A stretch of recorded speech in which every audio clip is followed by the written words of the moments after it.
Turn me up just a little bit. Yeah.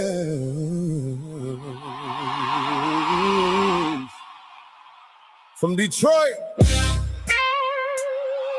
to the A, DJ Tony Tone, the blend master. You ever had to play dumb just to see who really dumb? So, yeah. This one right here for them folks. I'm playing the fool on these fools. Make them think I don't know they moves. While they talking, I just play it cool. But I peep everything they do. Hey. I'm playing the fool on these fools. Hey. Acting like I'm lost and confused. But I'm 10 steps ahead, that's the truth. Yeah, I'm playing dumb, but I ain't no fool. Yeah. I sit back quiet, let them run their mouth. Same ones smiling, be the ones with doubt. Trying to play slick, think I don't see. But I read body language better than speech. They whisper low when I walk in the room, then turn around like, what's up with you? I just grin, sip slow, lean back. Whole time I'm at pinpointing facts. See, real recognize fake in disguise. You can't trick a man that done seen both sides. I ain't pressed, I ain't loud, I don't react. That's how you make them comfortable. That's a fact. I'm playing a fool on these fools. Make them think I don't know they moves. While they talking, I just play it cool. But I peep everything they do. See, I learned from the ones who crossed me before. Now I don't trip, I just watch a little more. They think slow, but I'm moving in stealth. You reveal more when you feel like it's safe. So go ahead, laugh, joke, play your role. I'm just collecting every piece of your soul, every lie, every slip, every fake handshake. I don't expose it, I just let it marinate. Cause time gon' show what I already knew. Truth don't rush, it just come into view. And when it hit, man, it hit real clean. I ain't gotta say nothing, you know what I mean. I'm playing the fool on these fools. Ooh, make them think I don't know they move. While they talking, I just play it cool. But I peep everything they do.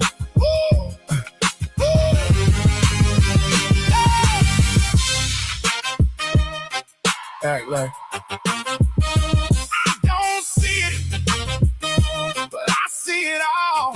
Let them think they winning, just to watch them fall. He ain't no fool. No. I don't argue, I don't pull my word. I let action speak, let the truth surface. See a wise man move in silence, my friend, while a fool keep talking till he show his hand. So I nod my head, play along real smooth. Whole time I'm controlling the groove. You think you up now, you in my game. I just let you feel like you running things. I'm playing a fool on these fools. Make them think I don't know they moves. While they talking, I just play it cool. But I peep everything they do.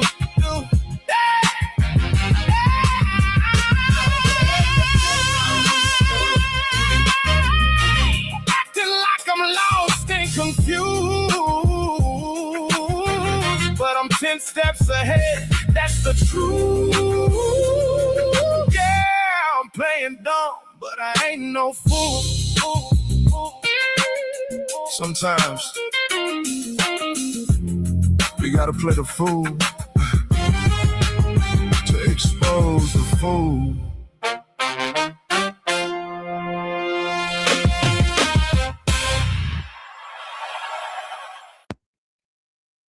What's going on, y'all? My wife is in the chat making me laugh. She talking about some, you ain't cute.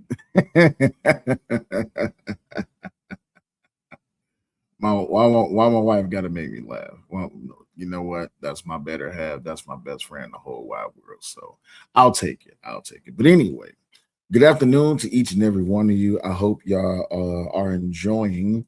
Well, did enjoy the opening intro because it's time to stop playing with these fools, right? It's time to stop playing with these false preachers, these people that's crying on live streams, these people that's with their fake religious outrage and all of that other hoopla, all this, that, and the other. We really have to tackle and deal with some things today, right? Because she loves you. You damn right. But until then, I want to give a warm shout out to everybody that is in the building so far. Y'all know engagement is the most important thing when it comes to doing these live streams. So make sure you drop down in the chat and put a 1 in the chat if my audio is good, if the video is good. We're going to be reviewing and reacting to a very uncomfortable piece of content coming from Brother Stephen A. Smith as he gives his commentary, and then we're going to be laying our commentary on top of the video, really just more so leaning into and pointing out and speaking out about all of these illegitimate content creators and these so-called black leaders that's had all this fake outrage about this Karmelo Anthony trial. And when it comes down to it, that it's really just an entire cover-up. It's this whole entire scheme and cover up of what's really going on, and they don't want to address it. Now, I know some people feel very heartbroken by the verdict and the sentencing that has happened with the whole entire Karmelo Anthony trial, but if we can be 1,000% honest, right? Let's be 1,000% honest about this. Is that my wife messaged me? Give me a second. That is. Yeah, they over here. My wife, I love my wife. She said they over here singing now that Karmelo Anthony got a new appellate team. He got a new legal team. That ain't gonna change. It ain't gonna help you. It ain't gonna work it out.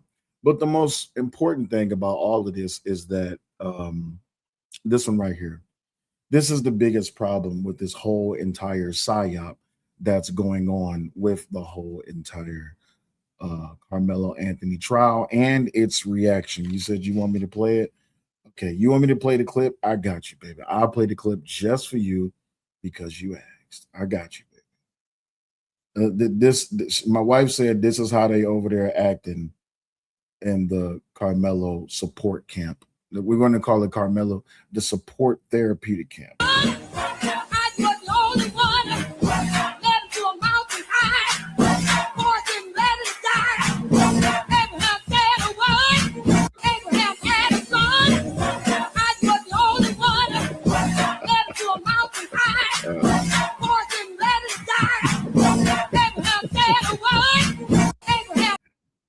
Oh my God. My wife is funny.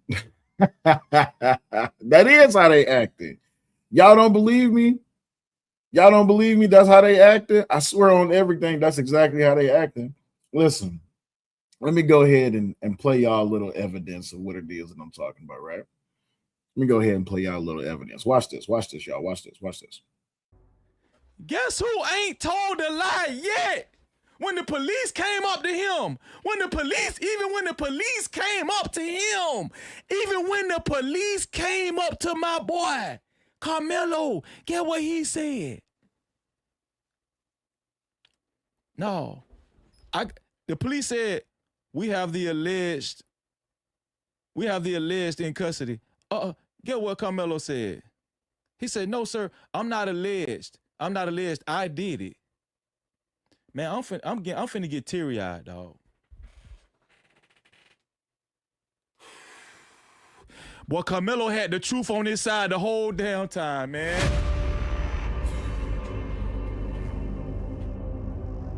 Man, I love that kid. I love Karmelo, dog. That man had the truth on his side the whole time. Is he crying? That man told the truth from the beginning, dog.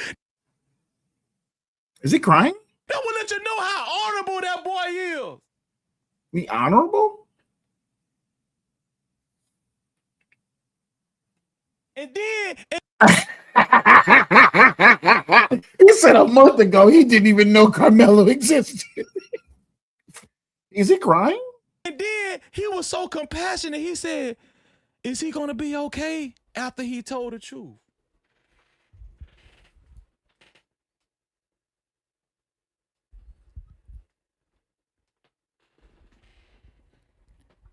That's why you know the Most High ain't going to let nothing happen to that boy. The Most High? Are you talking about God? Oh, I know who you're talking about. My bad. I know who you're talking about. Hold on. My bad. I know who you're talking about. Abraham had a son. I was the only one. Led him to a mountain high. Forced him, let him die. Abraham said, run. Abraham had a son. Didn't I tell y'all? Didn't I tell y'all it was gonna be all of this? Didn't I tell y'all?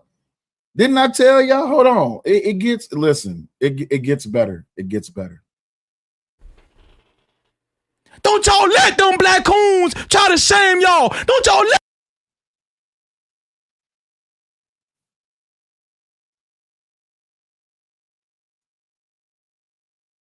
He was so angry he blew his mic and he didn't even know it.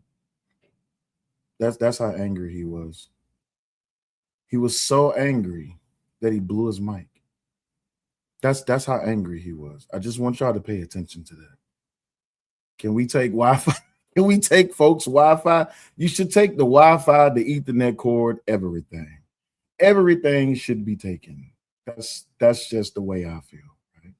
I think that everything should be taken because I don't know if I can take these people's serious. But let's try it again. Let's see if he blew his mic again. Don't y'all let them black coons try to shame y'all. Don't y'all let. Yep, he blew his mic again. He blew his mic again. He blew his mic. And you know what? I hate to even, and the upsetting part is, right, is that it would be more believable if it wasn't performative, right? Because it's so performative, right? It's kind of hard to really understand what's going on, right? It's really kind of hard to really understand because you call ice on. let me try it again. Don't y'all let them black coons try to shame y'all.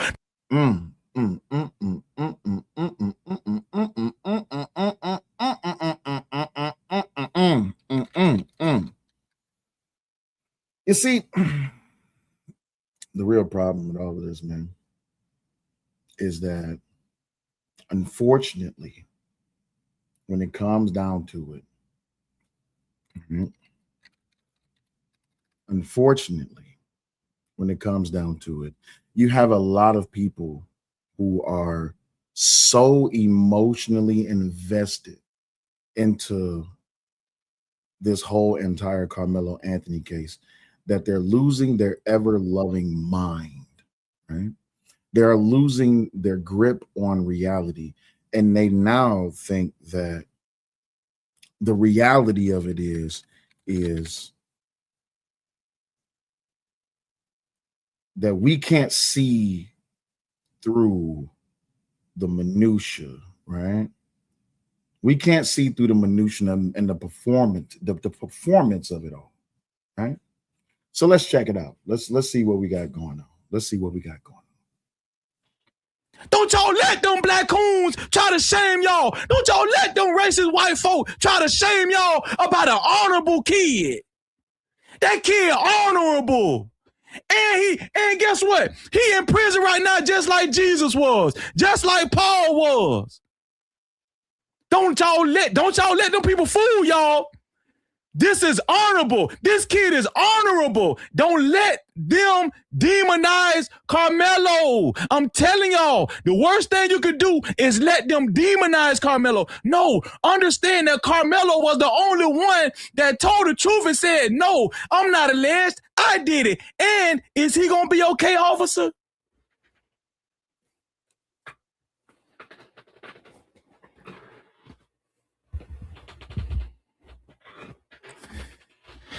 I don't let them meth heads tell me about Karmelo. I don't let meth media tell me about Karmelo. I don't let these black coons tell me about Karmelo.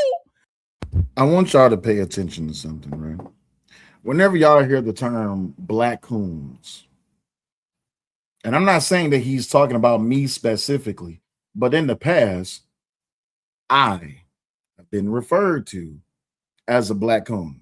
Uncle D React says, do you know him? Yeah, me and him, we've had debates and arguments in the past, right? And whenever he refers to people as black coons, when he referred to black people as black coons, it's those of us that don't submit or subscribe to the victim mentality, like a lot of Karmelo Anthony supporters do, right? Because if you don't support Karmelo Anthony, then you ain't black.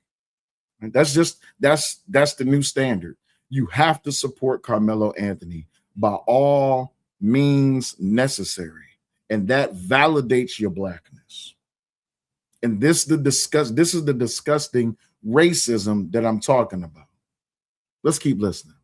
I don't let these house ninjas tell me about Karmelo. Karmelo more stand up than most of y'all. So Karmelo is more stand up than us, and because he killed the white boy. And guess what? He went in, he doing time. He accepted that shit. Man, bro. If I was Karmelo age, man, I would hang around that boy. That'd be my dog. So once again, when I tell y'all about glorifying and popularizing criminality and criminal behavior within the black community, this is a prime example of what I'm saying, right? And he's not the only one. And shout out to Brother Freezy, but he's not the only one. It's a lot of people that is in blind support of Karmelo. Right?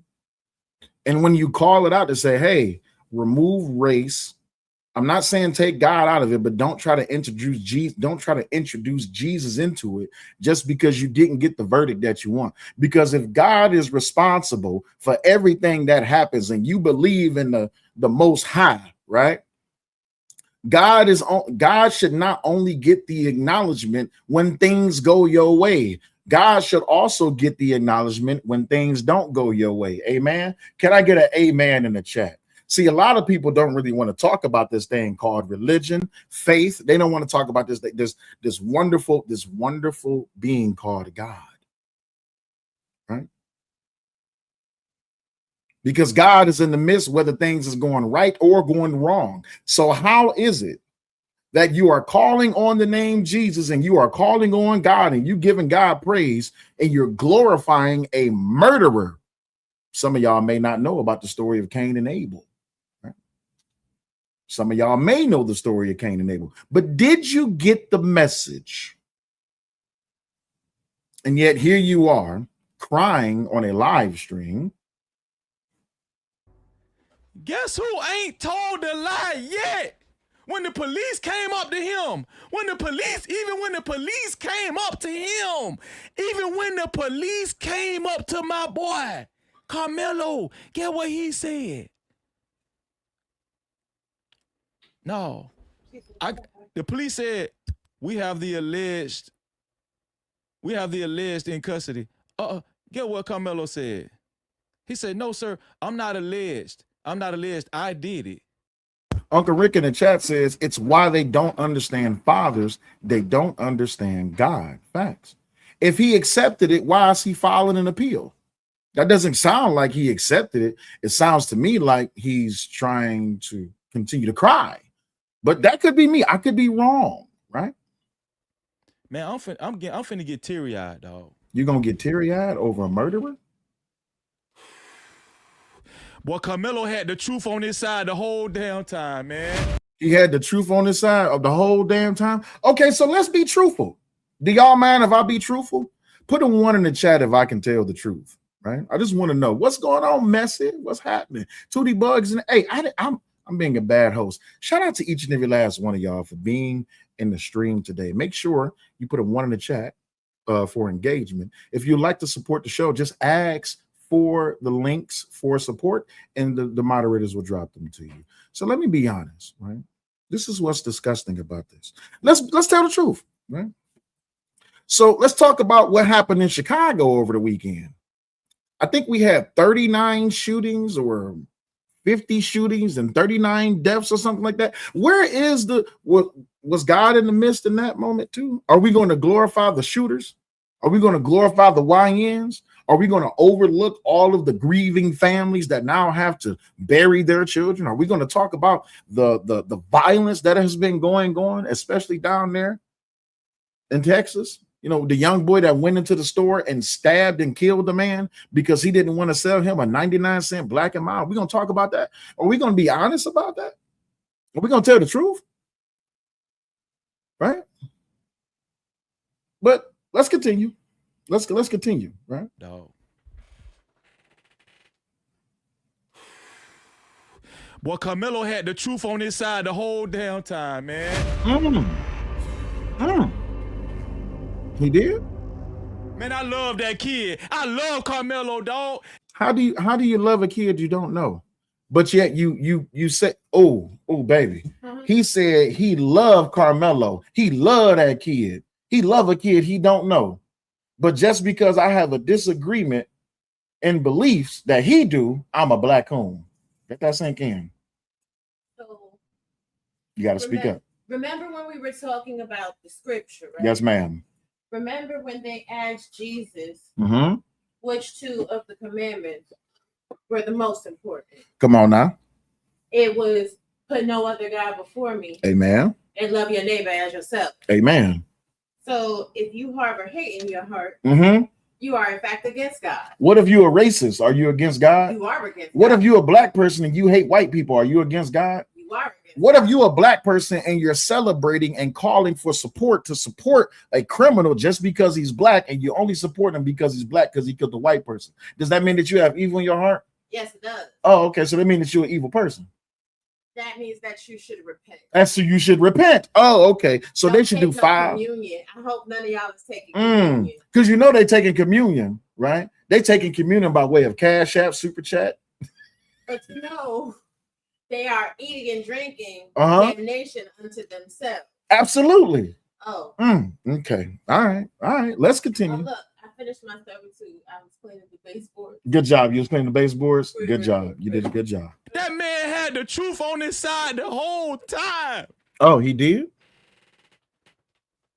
That man told the truth from the beginning, dog. That will let you know how honorable that boy is.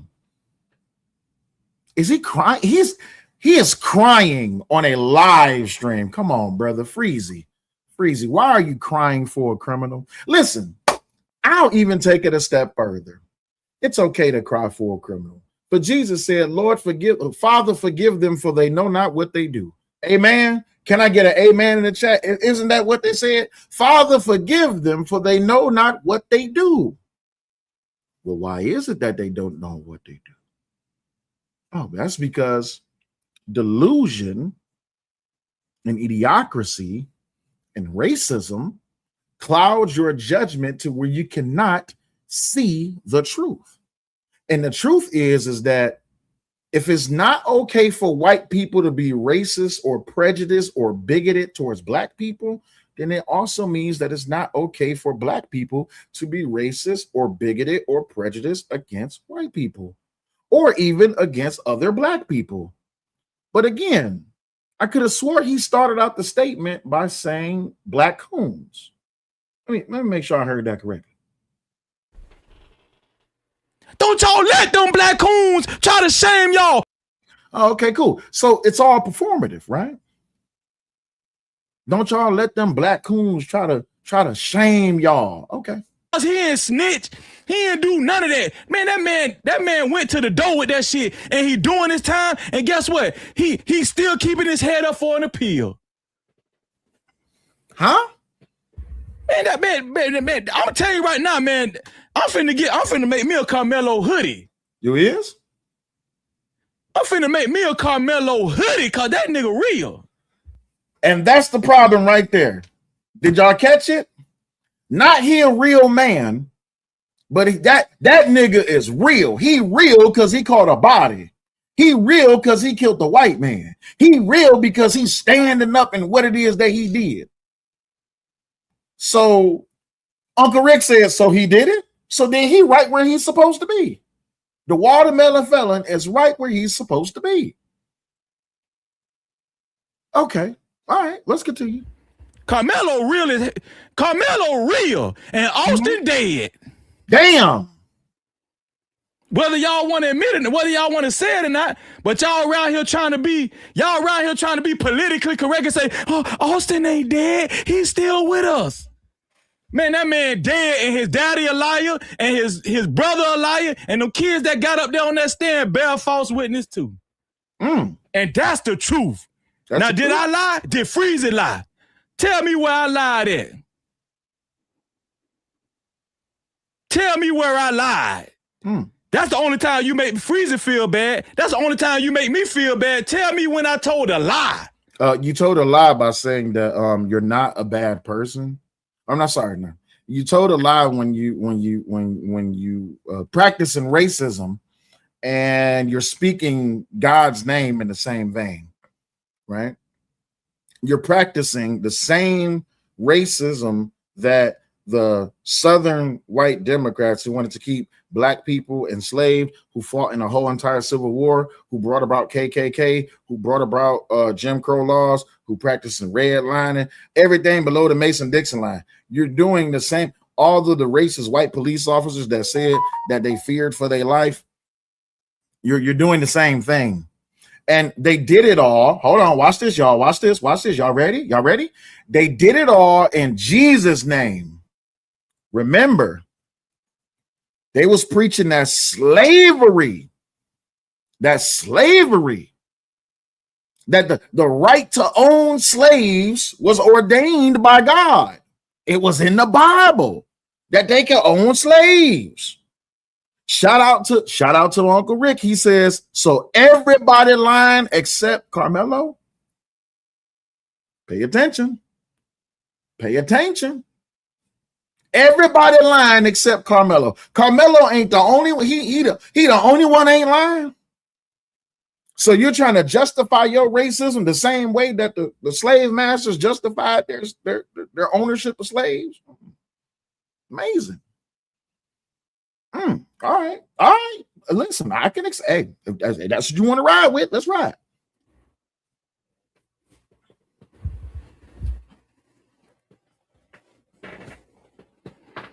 You got some more?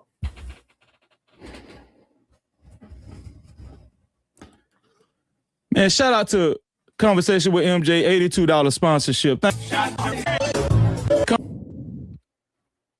Don't y'all let people make y'all feel bad about Karmelo Anthony.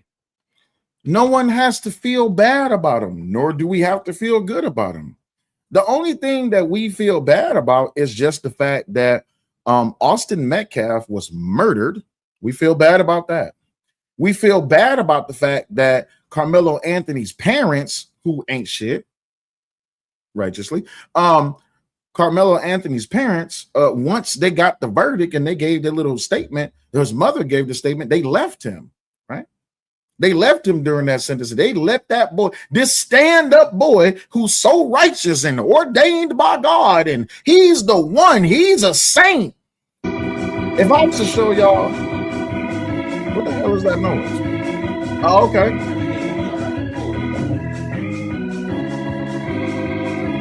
Come on now. The Messiah. if this ordained saint, this chosen one, listen, I need y'all to understand, right? And I'm thankful to my brother Freezy doing this on camera, is because if y'all are familiar with the movie The Matrix, they are looking at Karmelo Anthony as if he is Neo. right? Neo is the one. He's the chosen one. He's going to be able to fly. He's going to be able to fight really good, really fast. He's going to be extremely smart. He's going to be able to stop bullets, all this, that, and the other. But you know what he couldn't stop? He couldn't stop them 35 years that he got. That's what he couldn't stop, right? He couldn't stop the fact that Austin Metcalf pushed him. He couldn't stop it. Oh, wait, no, he did stop it. He deployed a knife that he was not supposed to have at a track meet, and he participated, because last time I checked, the Bible said, love thy neighbor, right? And when you pay attention to the story of Cain and Abel, make sure I got this right. Didn't one kill his brother? Didn't one brother kill the other brother? Okay, cool. So yeah, Cain killed Abel, right? And Cain he was made to suffer behind his decision. So that's what we glorify. All right, cool, no problem. Don't y'all let people try to persuade you to think that Karmelo Anthony deserves 35 years in prison and he's a criminal and he's a murderer. Some of y'all gonna fall victim to that witchcraft. Some of y'all gonna fall victim to that witchcraft, to the devil's witchcraft. But when you feel yourself slip into that witchcraft, all you got to do is read your Bible and go straight to the truth. The truth will make you free from lies, from witchcraft, from weapons that formed against you, from haters, from enemies. The truth will make you free. Hold on to the truth, y'all. So anybody who does not support Karmelo is an enemy? I hope y'all catching that. Pay attention. Anyone who does not support Karmelo is an enemy.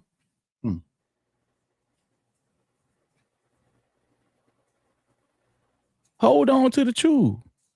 That's why they don't like Freezy, because see, I'm all about truth over here. Are you? You all about truth? Why'd you have King Cass on your show? You all about truth? Why you listening? Why you replaying Lakeisha's live stream where she was up there panelizing and listening to and glorifying the story of a pedophile?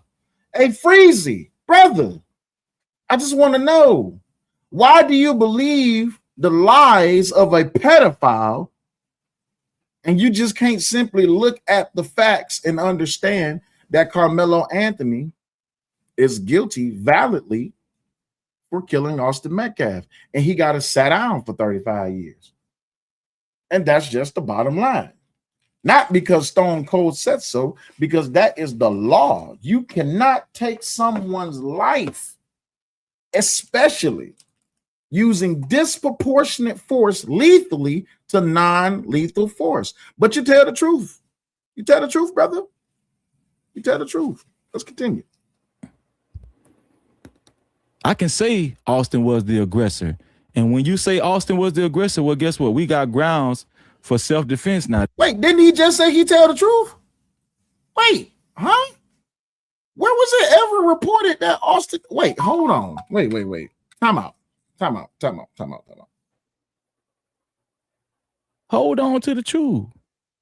That's why they don't like Freezy, because see, I'm all about truth over here. All right, you all about truth. Okay. I can say Austin was the aggressor.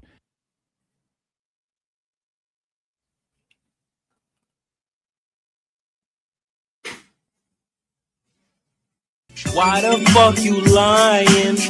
Why you always lying? Oh my God, stop your fucking lying.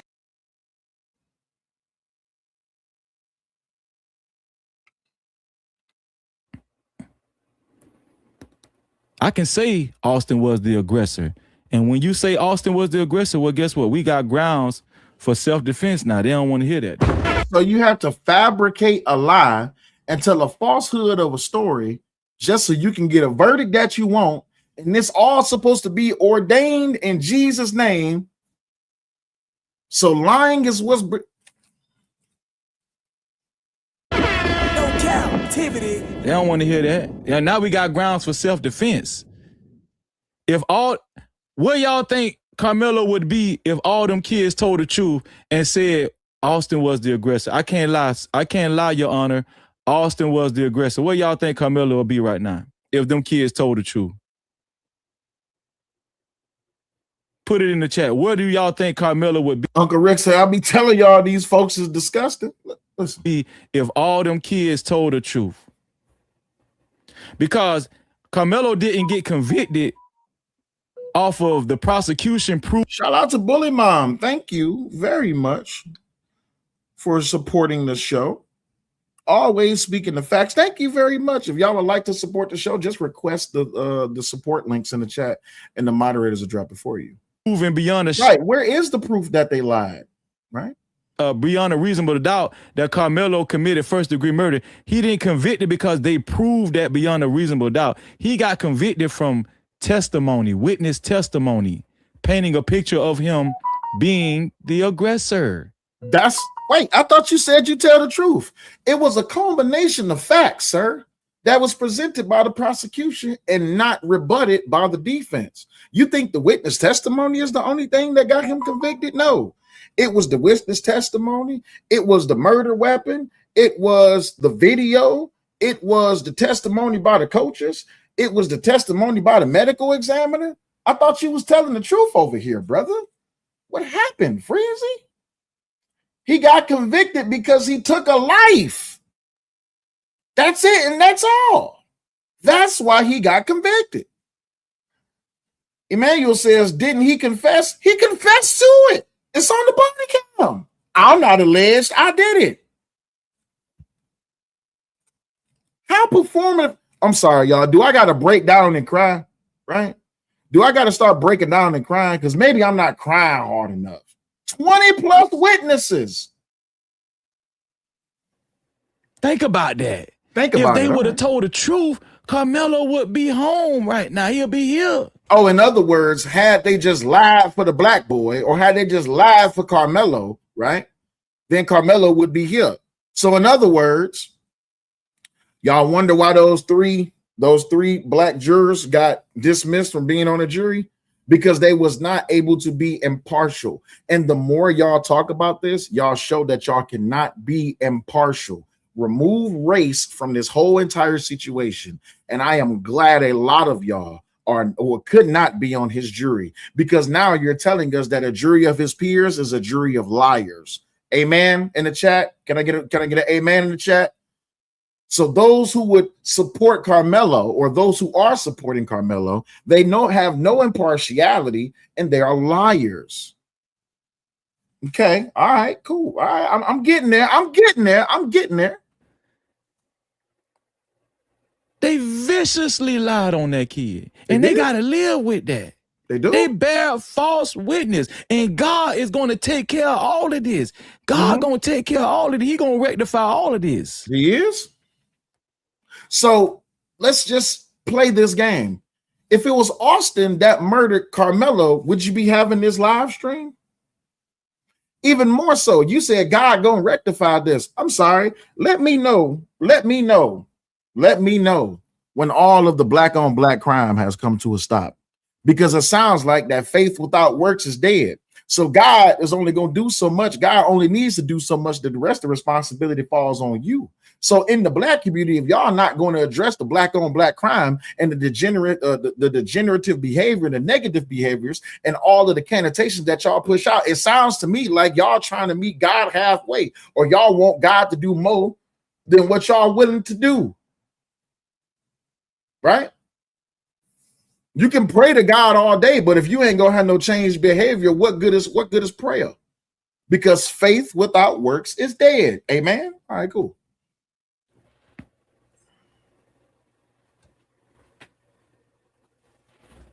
I'm just giving it to y'all real, man. Y'all ain't got to listen to me. Y'all I know some of y'all think I'm crazy. Some of y'all think I'm just talking up here. I'm just talking, whatever. Okay, that's fine. That's fine. No, I believe you honestly believe in this. I believe you and everybody else that believe in Karmelo believe in this, and I'm glad y'all do. Some of y'all don't think the spirit of God is real, and some of y'all think y'all can operate on your own terms, like the Metcalfs and them kids. So Karmelo wasn't acting on his own. This is what I hate. The bigotry, right? The bigotry in this. So only the bigotry in it. Like the Metcalfs, he was operating in his own understanding. So Karmelo wasn't acting in his own understanding? Let me make sure I got this correctly. How many of y'all in the chat believe right now that you should take someone's life just because they push you? Oh, okay, cool. Because last time I checked, let me make sure I say this correctly because I don't want to be incorrect, right? Yeah, there it is. There it is right there. All right, cool. Hold on. Let me make sure I say this correctly. All right, cool. 10 Commandments. 1. Thou shalt have no other gods before me, and yet y'all are worshiping Karmelo Anthony, and y'all are giving praise to the fact that he killed someone, and y'all think he's innocent. That's number 1. Number 2, thou shalt not make unto thee any graven image. Some of y'all don't know what that means. Number 3, thou shalt not take the name of the Lord thy God in vain. So you're using the Lord's name in vain and participating in racism and bigotry and letting your prejudice hang out. So you already broke 3 of them, right? Number 4, remember the Sabbath day and keep it holy. Amen. Number 5, honor thy father and thy mother. Was Karmelo Anthony honoring his father and his mother? I say yes. Because when they left Baton Rouge and they went to Frisco, they didn't leave Baton Rouge behind. They brought Baton Rouge with them. So definitely he was honoring his father and his mother, because you know why? His father and his mother ain't shit parents. They're ain't shit people. His father is he has a storied career history of being a criminal. So absolutely, he was honoring his father and he was honoring his mother. He was crying like his mama. Do y'all seen the body cam footage? I told him not to put his hands on me. What does mama do at that press conference? My dog, they messing with me. Yeah, he honoring his mother and father. Amen. Come on now. Number 6, thou shalt not kill. It's right there. Thou shalt not kill. Thou shalt not kill. What else is there to talk about? What else is there to talk about? Right? There's nothing else to talk about. Right? Trying to say is using scripture out of context to prove a narrative. Diabolical. Facts.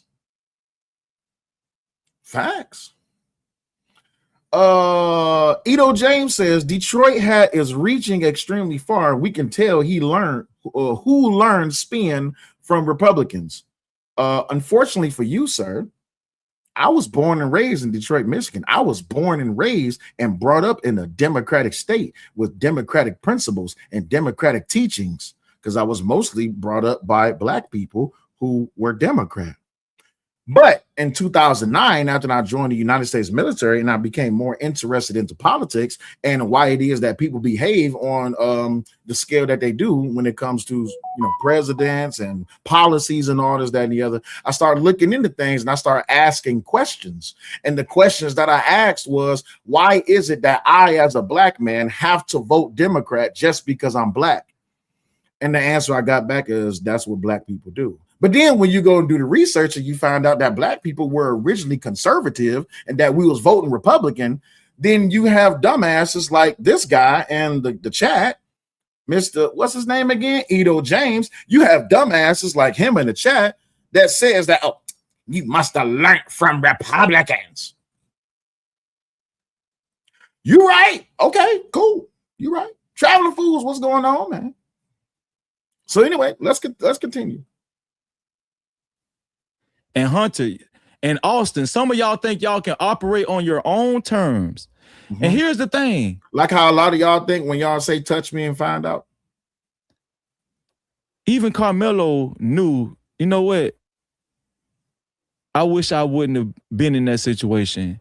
And he even was worried if that kid was okay. Now, he was only worried if that kid was okay because he known from that stab had Austin Metcalf had died, which he did, then he was going to be in big trouble. He was going to be in trouble for having that knife. He was going to be in trouble for stabbing him, but he was going to be in big trouble. See, there's a difference between assault with a deadly weapon, attempted murder, and murder. There's differences to this, right? Uncle Rick says, thou shalt not kill unless they shove you. Because we all know, according to what these people are saying, the white man's push is deadly. Y'all say, oh, he just didn't want Austin to die because he didn't want to face prison time. Even before that, he said, I'm not alleged.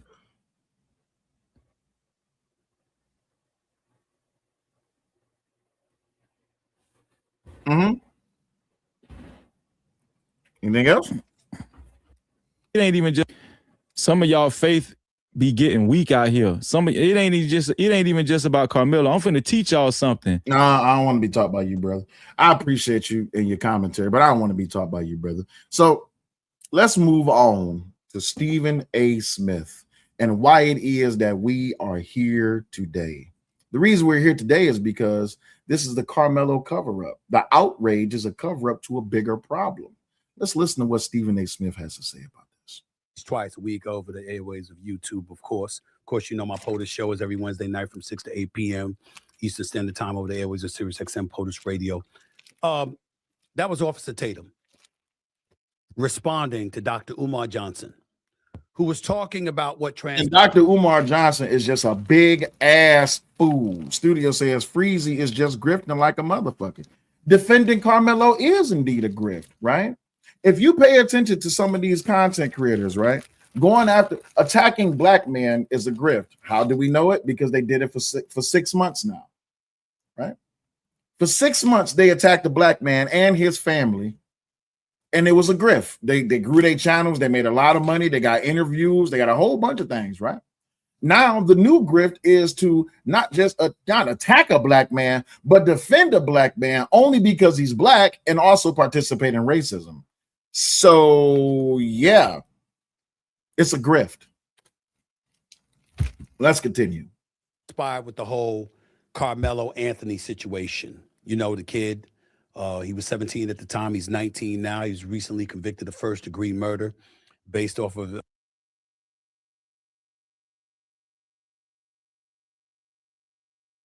because in April of 2025, he fatally stabbed a fellow high school student.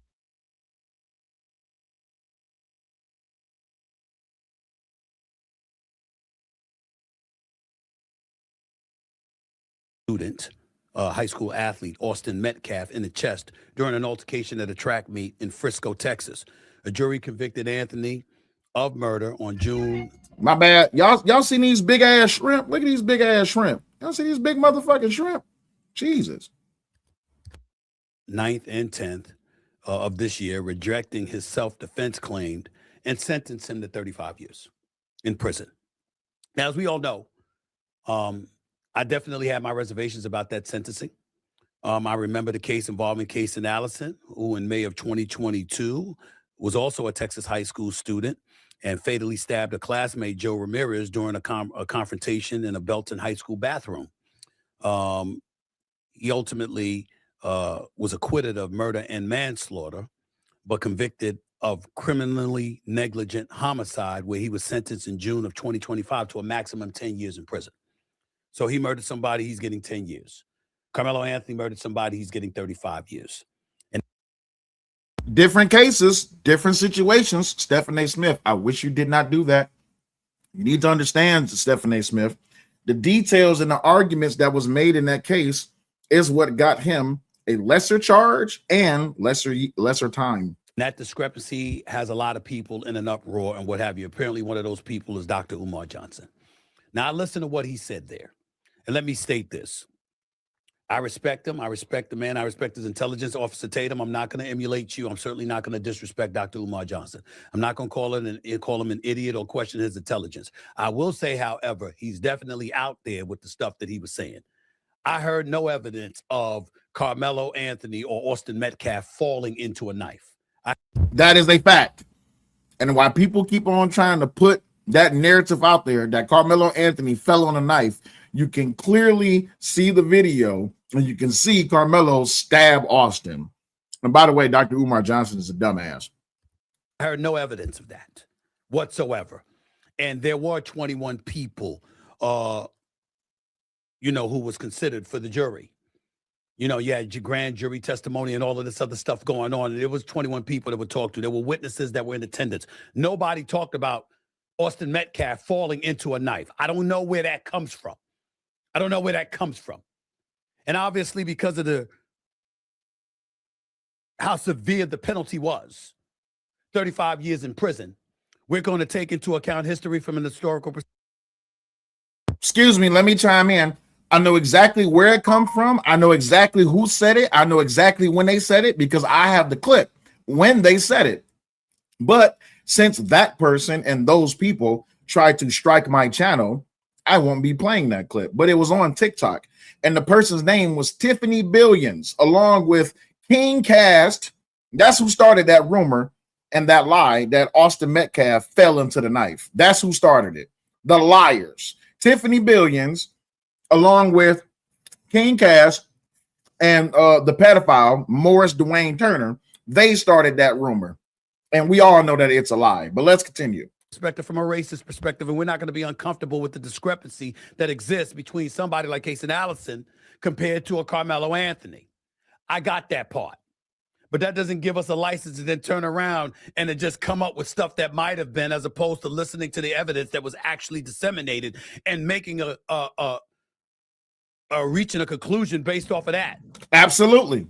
And that's why we have to not pay attention to these grifters who are just looking to grow their channel or get their views up or get some subscribers or get some likes and some cash apps and some super chats and some Venmos and some PayPals. You can't listen to these people because they're not paying attention to the presented facts. That's what's wrong with them. Let's continue. Karmelo Anthony was quoted as saying to Austin Metcalf. My bad, y'all. My wife got me a delicious seafood bowl, so I apologize, y'all. My bad. Put your hands on me and find out what's going to happen. To be clear, he was in a tent because it was raining outside at a track meet. And he was in a visiting team's tent, not his own. And Austin Metcalf was one of the people that walked up to him and said, yo, man, you need to go to your own spot. You don't need to be up in here. And according to witnesses and Karmelo Anthony himself, he said, put your hands on me and see what's going to happen. According to a coach in the aftermath of the incident, he walked up to Karmelo Anthony and asked him what happened. And Karmelo Anthony said, hey, he put his hands on me, so I stabbed him. So he told you what he was going to do before he did it. Then he ended up doing it. And now we're hearing all of these conspiracy theorists coming out here talking about this stuff. Come on now, Stephen A. Smith. Let them know. Ignoring the evidence. Now, again, Officer Tatum, I'm not going to go your route because we can simply disagree. We don't have to engage in insulting anybody here. You've got people that are emotionally. No, I disagree. You have to engage in insulting people because they are insulting your intelligence by telling you that Karmelo Anthony deserves lesser time or he deserves to be free.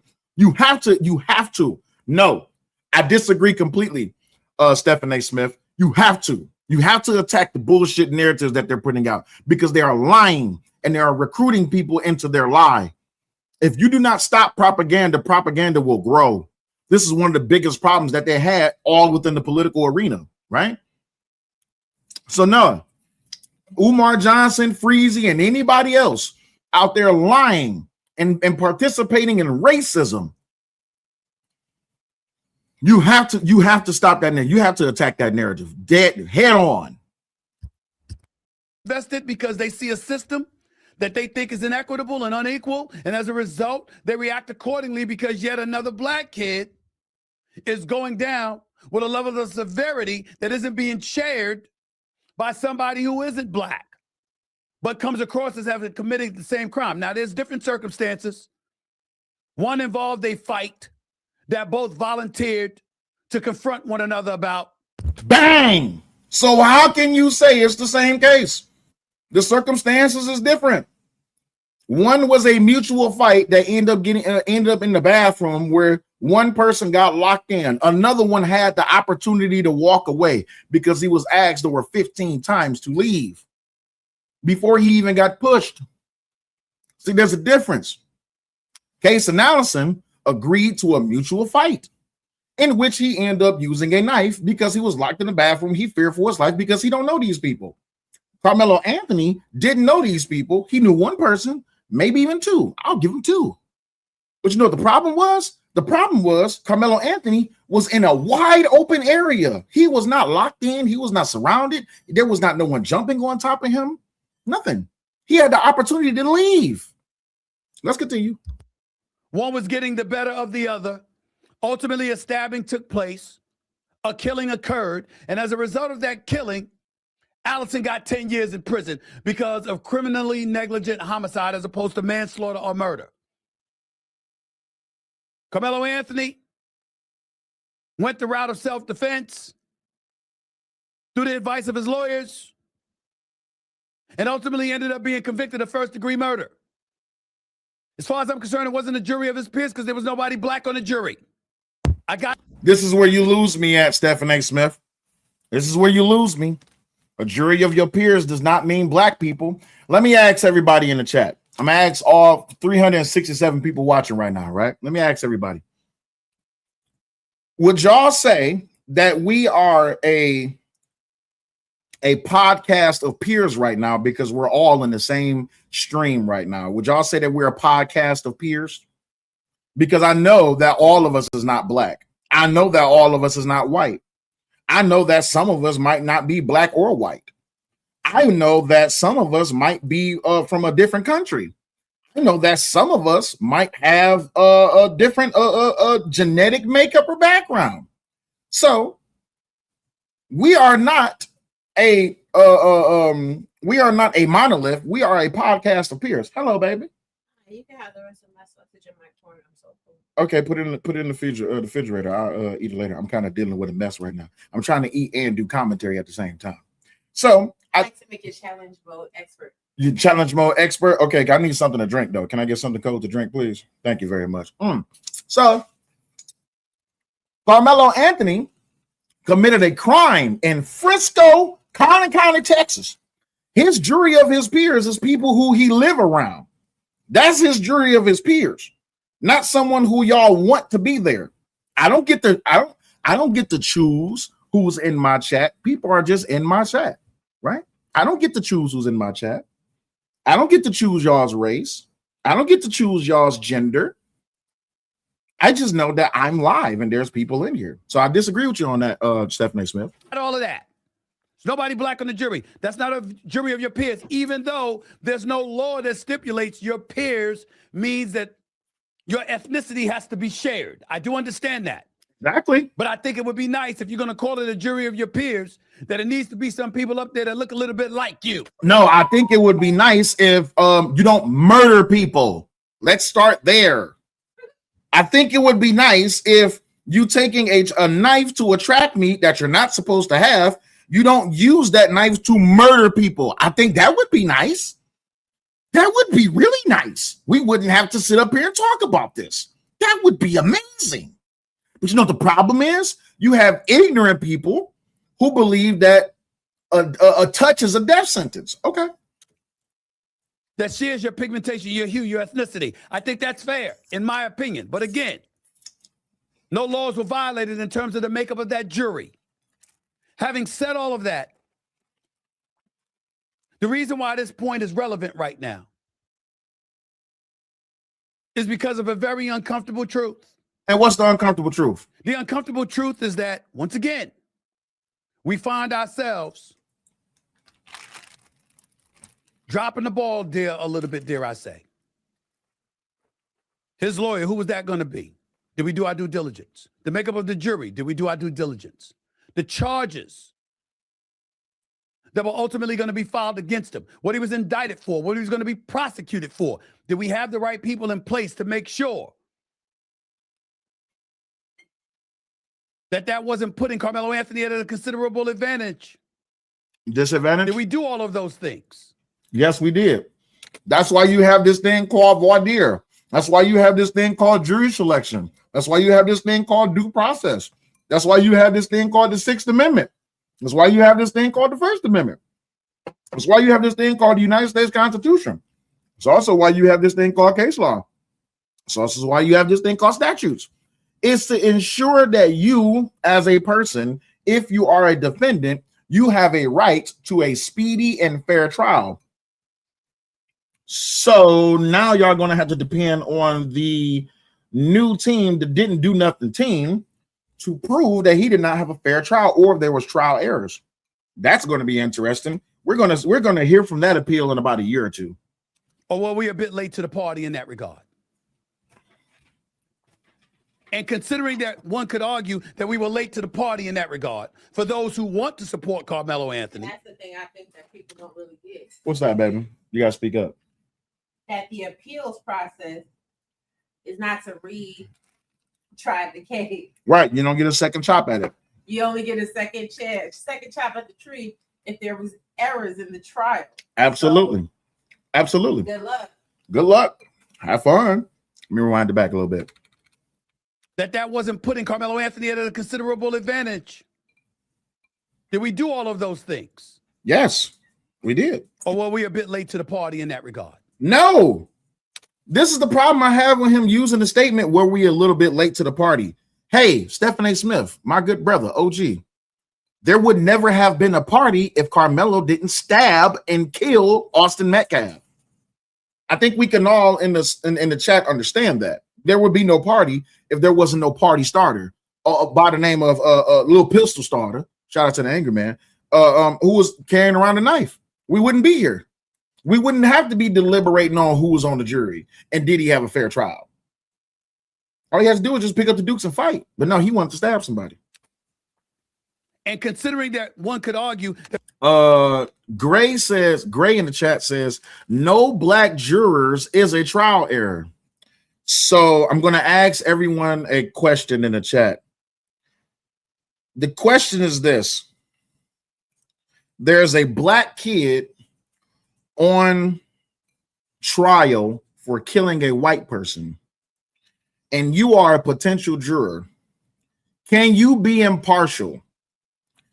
Would you feel okay calling it down the middle and says, hey, this black kid deserves to go to jail? Can you be impartial? That's my question to everybody. Can you be impartial? Can you remove race from the situation and judge the situation for what it is? Can you be impartial? That's my question for everybody. Exactly. Black jurors said they couldn't convict a black kid, right? Right? That's all it boils down to. Look, black jurors freed OJ. Black jurors freed Rick Child. Period. we were late to the party in that. Well, Uncle Rick says all I need is the facts. That's it. That's it. God, for those who want to support Karmelo Anthony,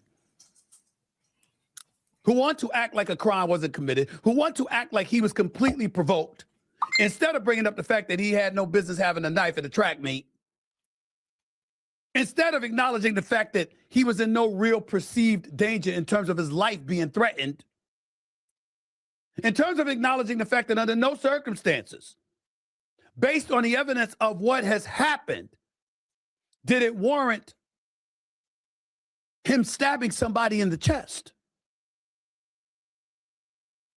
If we're going to sit up there and we're going to ignore those things, here's what we can't ignore. Here's what's unavoidable. What's unavoidable? Tell us. People are going to bring this up too. What's up? What are they going to bring up? Where's all this noise over what happened in Chicago? Uh-oh. on Uh-oh. Juneteenth? Uh-oh. Mm-mm. Uh-oh. What's the Hello. Uh-oh. Hey, to all you Karmelo supporters, y'all should watch this video. Where was all of this noise? Where was the protest for what happened just over this past Juneteenth in Chicago? I'm going to rewind that back because now it's about to get good. Hold on. somebody in the chest? If we're going to sit up there and we're going to ignore those things, here's what we can't ignore. Here's what's unavoidable. Okay, what's unavoidable? Tell us. People are going to bring this up too. What's they going to bring up? Where's all this noise over what happened in Chicago Uh-oh. Uh-oh. on Juneteenth? Uh-oh. What's the relevancy for that? The relevancy for that is that we're arguing and going off and expressing hell and fury over the conviction of a guy who acknowledged he admitted he committed the crime. Uh-huh. Told the police it's not alleged. I did it. Come on. Because he put his hands on me, so I did it. Uh-huh. According to the reports. Okay. We've got people all over the place going off, talking about police officers, talking about the court system, talking about the inequity within our legal system, et cetera, et cetera. But Yeah. 39 people get shot Mm. on Juneteenth. Mm. 6 are killed. Mm. And we're not hearing anything.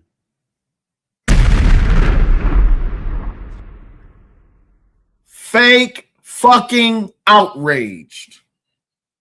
Fake fucking outraged. I have not heard any of you content creators that is supporting or trying to get Karmelo out. None of y'all have spoken about, and I've been watching y'all, right? I can call you by name, Sharon, Freezy. I ain't seen none of y'all talk about what just happened on Juneteenth. Nobody. Because you know why? Let me tell you why.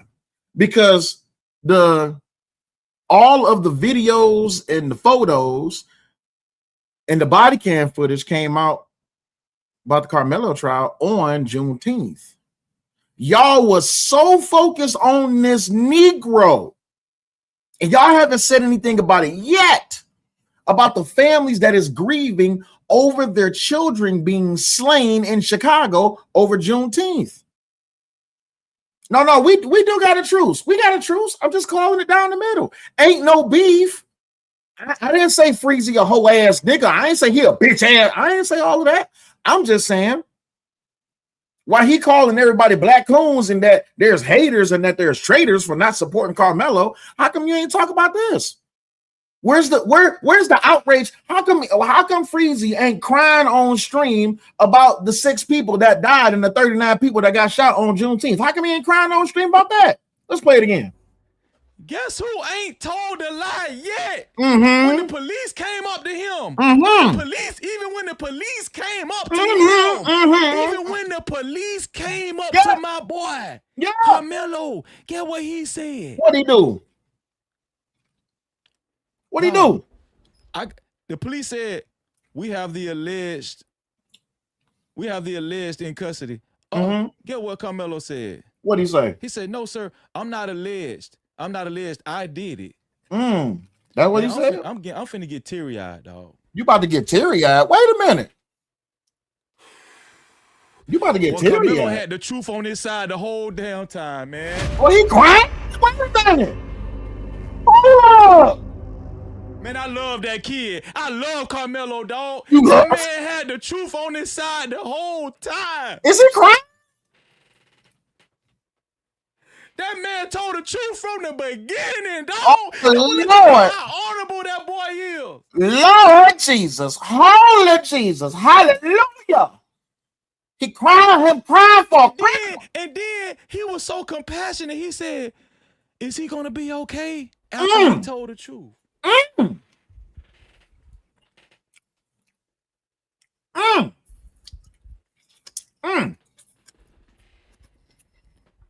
That's why you know the Most High ain't gonna let nothing happen to that boy. The Most High ain't gonna let nothing happen to that boy. Well, it was reported last week that Karmelo Anthony submitted a report that he was being sexually assaulted in jail. And then another report, a subsequent report came out after that. Apparently, right? Would y'all like to give a hand clap of praise and congratulations? Apparently, Karmelo Anthony is pregnant. He's an expecting mother. He is with child. Shout out to Karmelo Anthony and the ability to get pregnant. Hey, Democrats, don't y'all support the fact that men can get pregnant?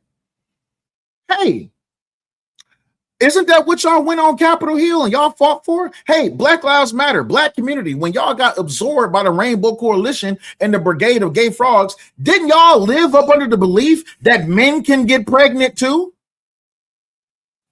Oops. Did y'all forget? Did y'all forget? Shout out to the new couple with the expecting baby on the way. Shout out to Big Bubba and Carmelita. They will be having a baby in 9 months. Y'all didn't think I had these jokes, did y'all? Oh, and shout out to Miss Kim over there from Trade the Truth Teller, who said that I was disgusting and I was distasteful because I was showing memes about Karmelo. Well, ma'am, let me give you a little bit of a backstory. I love memes.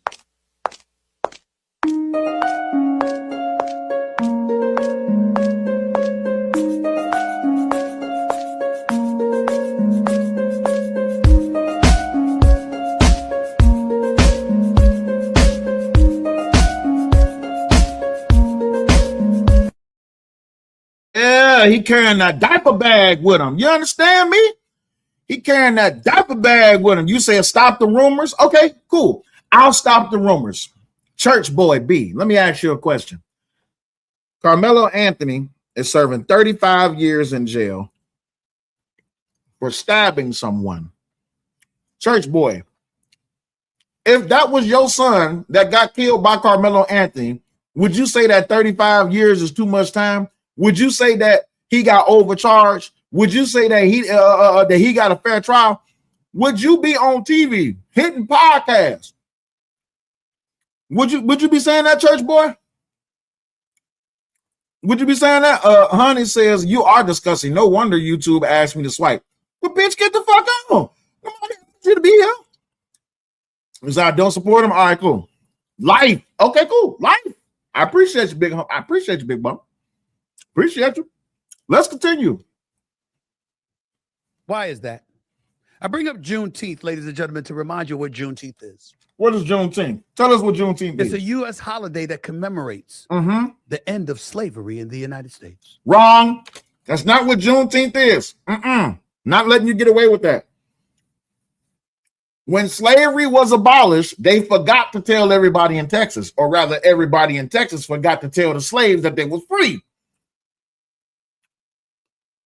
Now, that's what Juneteenth is. It's supposed to be the true ending of slavery.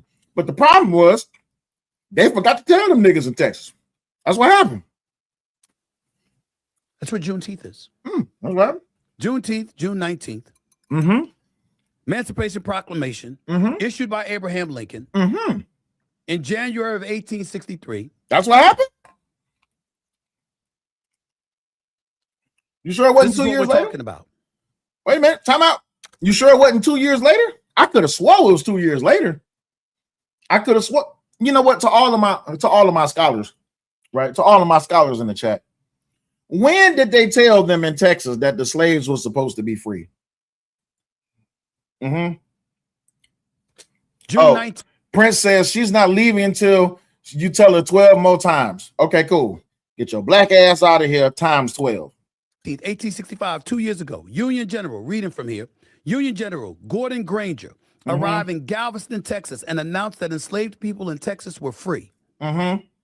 This date is what became known as Juneteenth. You know how as black folks, we sit up there and we talk about it's Malcolm X Boulevard, it's Martin Luther King Boulevard, and that's usually where violence takes place?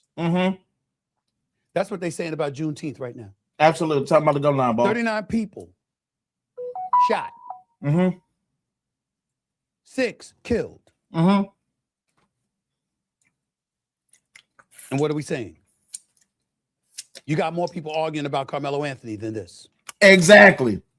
You have more people arguing for a damn murderer than you have people talking about what's really going on in the community and how bad the culture really is. And I'm not getting into, oh, you know what? It's black on black. Wait a minute. White people kill white people. Hispanics kill Hispanics. The people you live with, the people you live amongst, the people you live around, that's where violence usually take place amongst one another.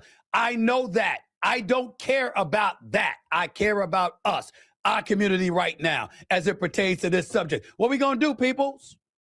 I'm talking to black people. What we going to do? Cry and complain. Barack Obama had his presidential center opened this past Friday. We all celebrating it.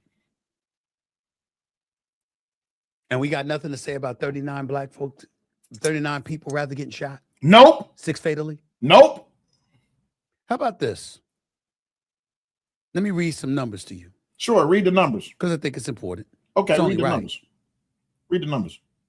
Chicago, In in the year 2024, 2024. recorded 580 homicides. In that one year. 580 With homicides. black residents accounting for roughly 3/4 to 4/5 of the victims. Mm.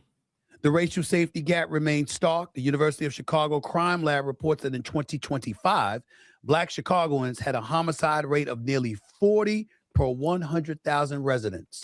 In other words, niggas was killing niggas. Understand me? Niggas was, and then when Trump went into Chicago to put an end or to slow down or to stop the crime, guess what everybody said? They said Trump's a racist because he wants to put an end to the crime because we love our crime. We love our criminals. We love our YNs. We like our little pistol starters. That's what they said. We don't like the fact that Trump, who's a racist, is trying to put an end to the crime. That's the same complaints that they had about Washington. Compared with less than 2 per 100,000 residents for white residents. Hmm. That means black residents were more than 20 times more likely to be homicide victims. By other black folks. Chicago Public Schools directs additional resources to high poverty neighborhoods with operational spending ranging from roughly $19,000 to $22,000 per student. Yet the city continues to lose hundreds of black lives to violence each year. Even after total homicides fell to 416 in the year 2025 from the 580 in 2024, black residents still accounted for the overwhelming majority of victims. And the only reason that number went down is because Trump sent in the damn guard. That's why that number went down. Where's the noise about that? They ain't got no noise for that. Not politics. That's just truth. It's not policy. That's just truth. I'm a black man concerned about black people because we make up 13% of the population. Come on. So if we made up 57% of the population, like Niggas the white will be community killing. does, deaths Would be don't amazing. affect us numbers-wise Facts. the way that it affects the black community. Facts. Since the Hispanic community is the dominant minority in this country, it doesn't affect them numbers-wise compared to the way that it affects us. Mm-hmm. We keep allowing this stuff to go on in the streets of Chicago or St. Louis or anywhere else where it's prevalent. We're going to be a damn endangered species. Got nothing to say? No. They don't I'm have very nothing to sorry say. about Karmelo Anthony. I'm not. I don't like the fact that he got 35 years. I do. I don't really, think he really got don't. enough. Not when I think about Case and Allison. Not when I think about Kyle Rittenhouse. Remember him, August 2020? What about Kyle Rittenhouse? During unrest in Kenosha, Wisconsin. He's 17 years old at the time. He shot and killed 2 people and wounded a third while claiming self-defense. And then in November of 2021, a jury acquitted him on all charges, including homicide and reckless endangerment, finding he acted in self-defense. Because he I did. don't like that discrepancy. Now, How the fuck you not like the facts? It's just the truth.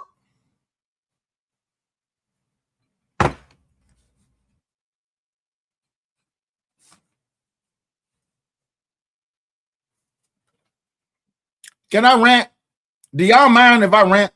Do y'all mind if I rant for a second? How do you not like the facts?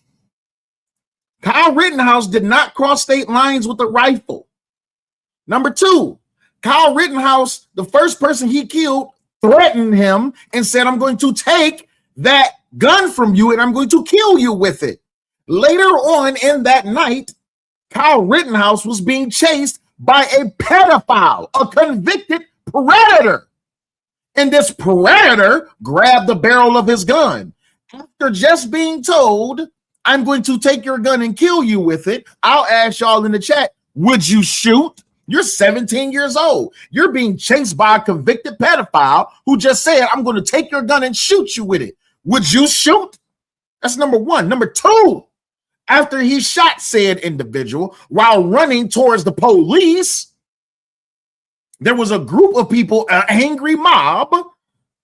Look at this dumbass. Dude, your facts are not true. Okay, cool. Let's make sure I got the facts correct. Because last time I checked, when Kyle Rittenhouse wanted to purchase this rifle, he was too young. So he gave the money to his friend. His friend purchased the rifle. And the only time he could be in possession with that rifle is if he was with his friend. His mother's the one that drove him to Kenosha so he could participate in helping defend the business properties. As a matter of fact, his friend that was with him, who was actually licensed to carry and who was the owner of that gun, was going to transfer that gun to Kyle Rittenhouse when he became of age. As they were going down the street, Kyle Rittenhouse got separated from the crowd because he went to help people. Then he got notified that a gas station goddamn dumpster was on fire. So when Kyle Rittenhouse went over there to put out that damn fire, that's when the first pedophile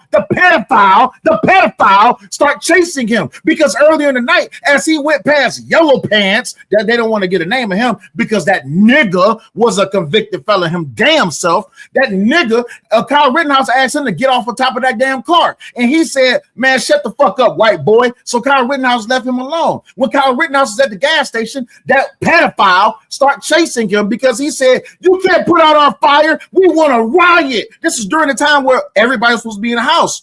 So he chased Kyle Rittenhouse around, which is on the video. And actually, the crazy part is the prosecution during that trial even tried to submit an edited video, which pissed off the judge. When that boy, I'm talking about Kyle Rittenhouse, when he was running away from Kyle, whatever that dude's name was, the pedophile went to reach for his gun. I am in fear for my life. This man who is convicted for doing things to children he said he's going to kill me if I get my gun. So guess what? Bang, bang, chitty, chitty, bang, bang, motherfucker.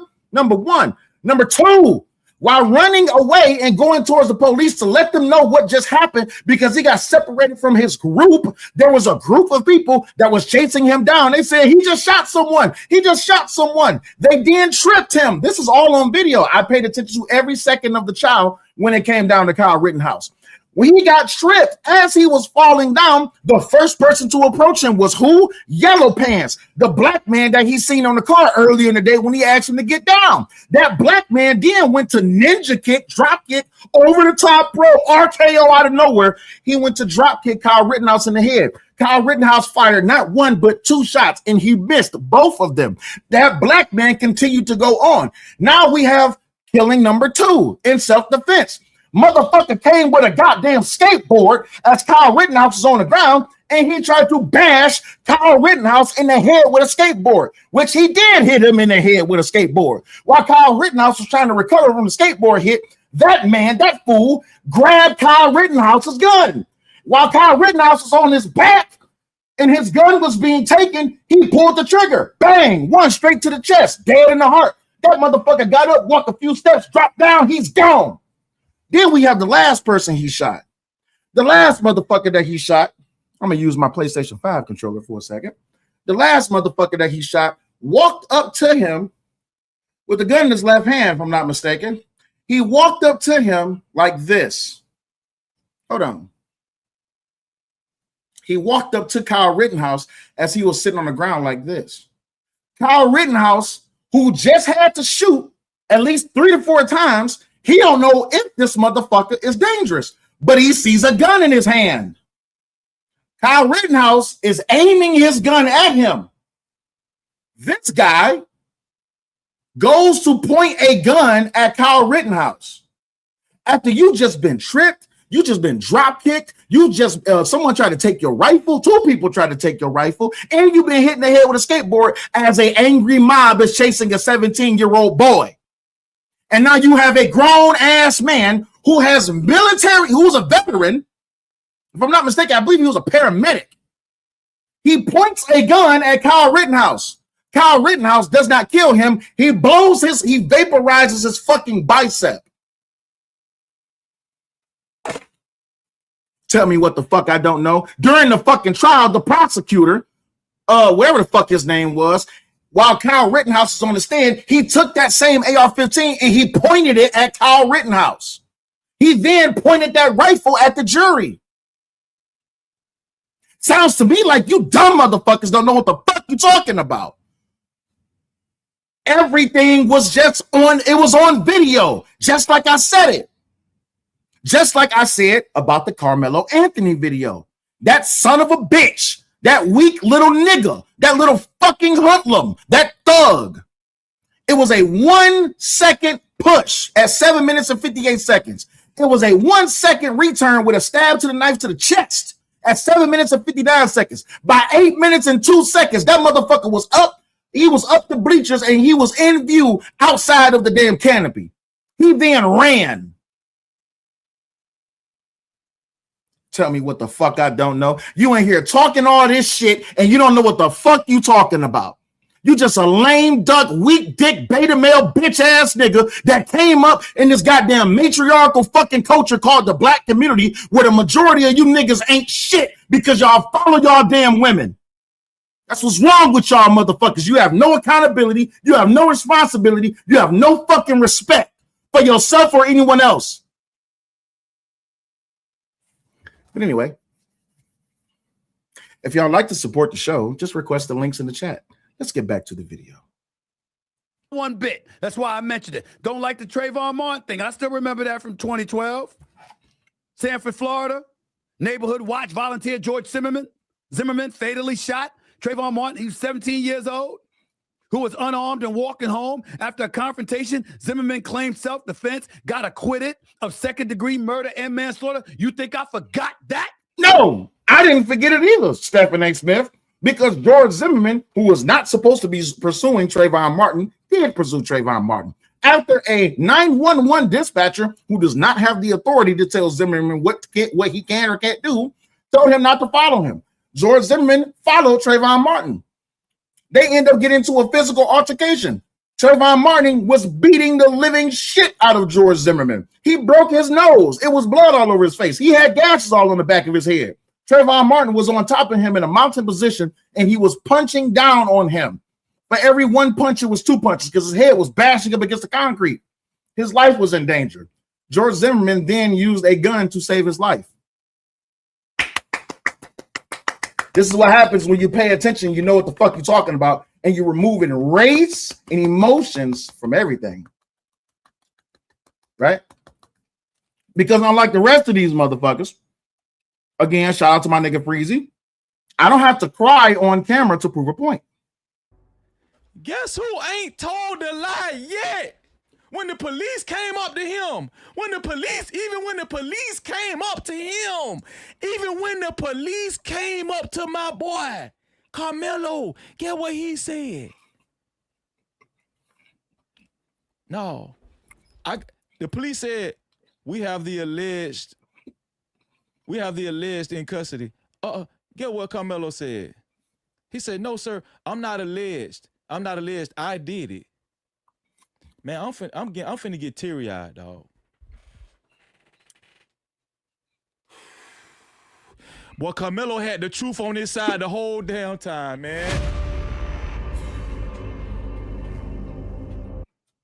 So for people in the chat that's disagreeing with me, for people in the chat that don't like me yelling, for people in the chat that don't like me swearing, should I start crying? Will that make it better? Would that make it better if I start crying about how terrible it is that these stupid ass people just don't use logic? They don't just use logic because everything is about race and all these people are just victims. It makes me teary-eyed that people just can't put 2 and 2 together and get 4. They always get 5. And they upset at me because these people believe that men can get pregnant. And all I said was Karmelo was an expecting mother. And they mad at me. They mad at me because Karmelo got pregnant. I don't understand.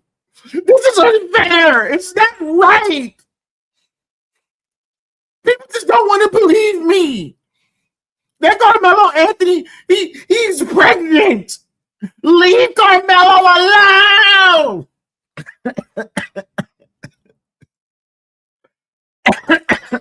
What y'all mad at me for? I didn't do nothing. I didn't kill nobody with a damn knife and then claim self-defense after I provoked a whole group of people. I didn't do that.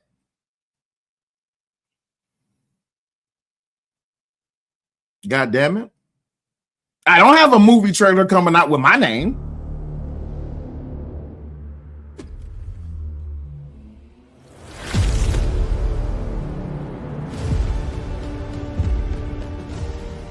Justice for white boys. Man, I love that kid. I love Karmelo, dog. That man had the truth on his side the whole time. That man told the truth from the beginning, dog. That will let you know how honorable that boy is.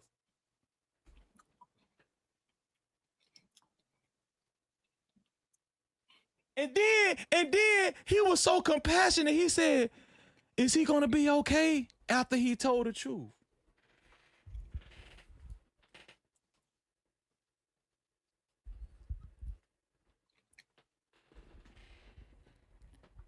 That's why you know the Most High ain't going to let nothing happen to that boy. You're right. The Most High ain't gonna let nothing happen to him. That's why the Most High said that he gonna get a record deal. Shout out to Diddy. Shout out to Diddy. He gonna have the first record deal. Yeah. A pregnant black man.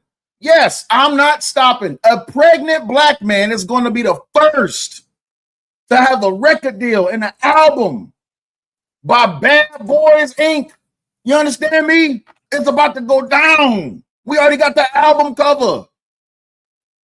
In 2026 is Butter. In 2027 it's gonna be hemorrhoid cream. It's called Butter. It's called Buttered Biscuits. Yes.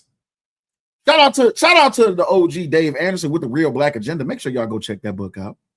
Right?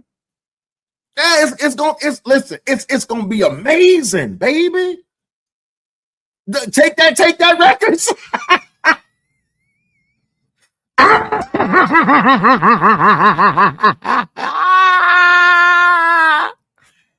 James Martin said Karmelo gonna come home. Yeah, he gonna come home with a baby. Huh?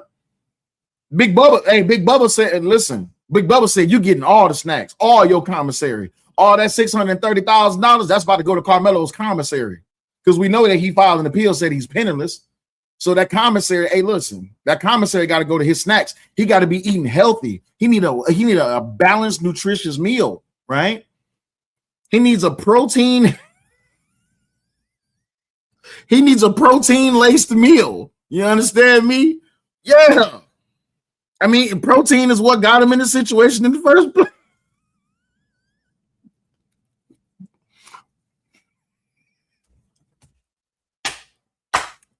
He needs a balanced, nutritious meal. Okay? That boy got Schmeat.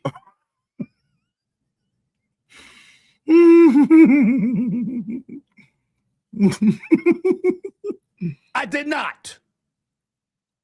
I'm still sitting here saying to you right now, Karmelo Anthony is different than that. He had a knife that he brought to a track meet. That he wasn't supposed to have. Life wasn't in danger. Right. And he said, put your hands on me and see what happens. He A won. shove ended up into a killing. Mm-hmm. Which is why you see the polarization that you're witnessing. Because Absolutely. on one hand, you have somebody like a Dr. Umar Johnson, who, by the way, is highly intelligent, by the way. No, the hell he ain't. I'm not. Where's the school? Hey, Umar, where's the school? Where's the FDMG Academy, Dr. Umar? You've been building that school for 30 years. 30 damn years you've been building that school. What school at, Umar? Not gonna call him names and disrespect a man like that. Fuck I him. just don't understand why he's going this route. But it is fair to show what he had to say in both of these videos and Officer Tatum's response to both of these videos. Play that for us, please. I want you to see how white supremacy operates behind the scenes. You can't challenge the grand jury, Loon, because you don't even know who they are. Right. So the people who decided this 17-year-old would be charged with murder are complete secrets. And you and I both know they all white. Are you with me? This is how I know that people are stupid, right? Because of us getting away from the Magna Carta, we don't deal with 12 elite people that judge all of cases. That's how it used to go back in the Magna Carta. There was an elite group of people, 12 people, and these people adjudicated or jurized all of these cases.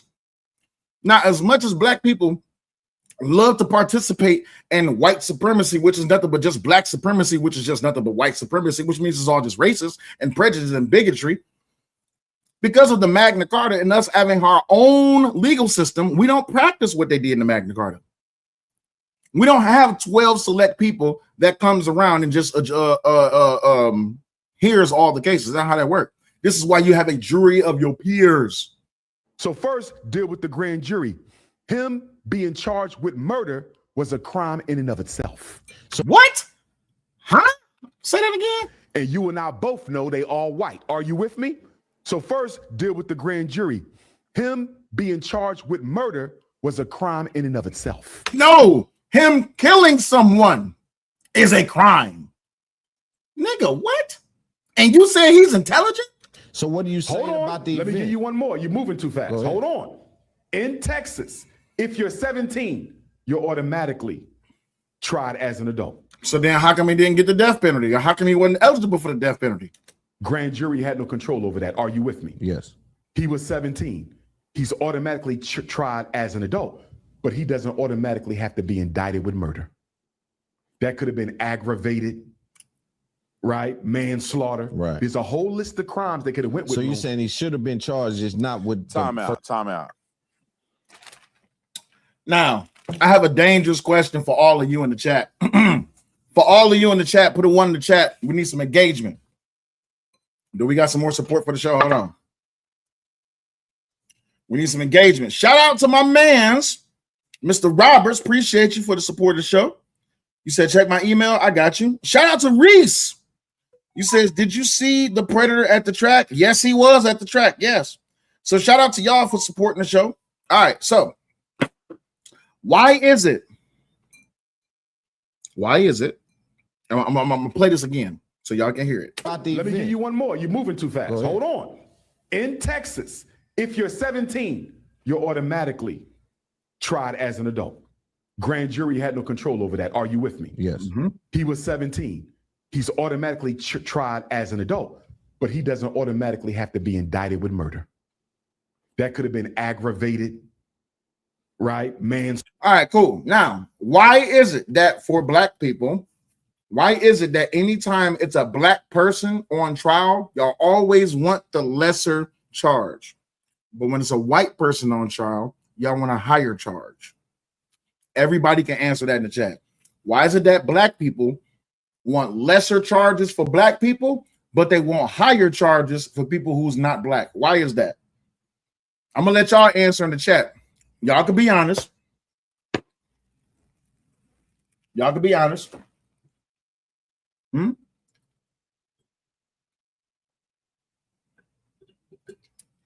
Don't be scared now.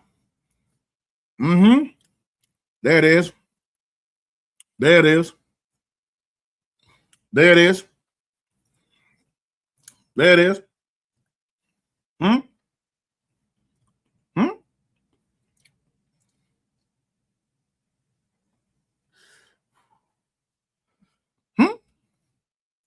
Pimp says, we just want what's fair, but don't get it.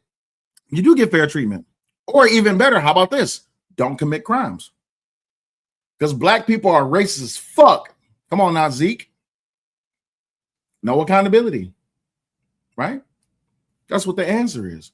So why would you propel your children up in a culture and in a community where y'all are popularizing and glorifying degeneracy and expect for everyone to treat them? Oh, well, it's unfair. Y'all the ones that keep voting Democrat. They the ones that gave the 94 crime bill. KKK and Jim Crow. Why y'all keep on voting Democrat? That's on y'all. Slaughter. Right. There's a whole list of crimes they could have went with. So you're saying he should have been charged, just not with Time out. I think he went to Ignorant Black Folk University and got his doctorate degree. Honorary. Absolutely. He didn't even study to do that. He got an honorary degree from a fake university where dumb black people go. What do you mean? They had a choice. The grand jury don't try to find charges for you. They have jury instructions. Have a probable cause statement from law enforcement to the prosecution, and they present it to the grand jury. Correct.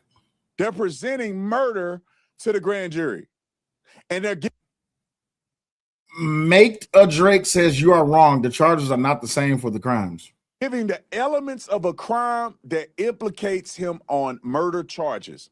The grand jury evaluates the evidence and determines, is this prosecutable? Based on what was explained, they don't just pick charges for you when you just say, Karmelo Anthony got into a fight, and they go, let me see what. Swole dude says Karmelo had a cleat sharpener, and that slipped and stabbed Austin.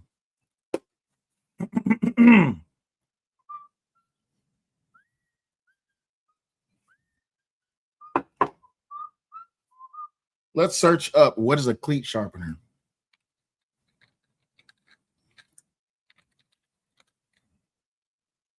Do y'all know what a cleat sharpener is? Cleat sharpener.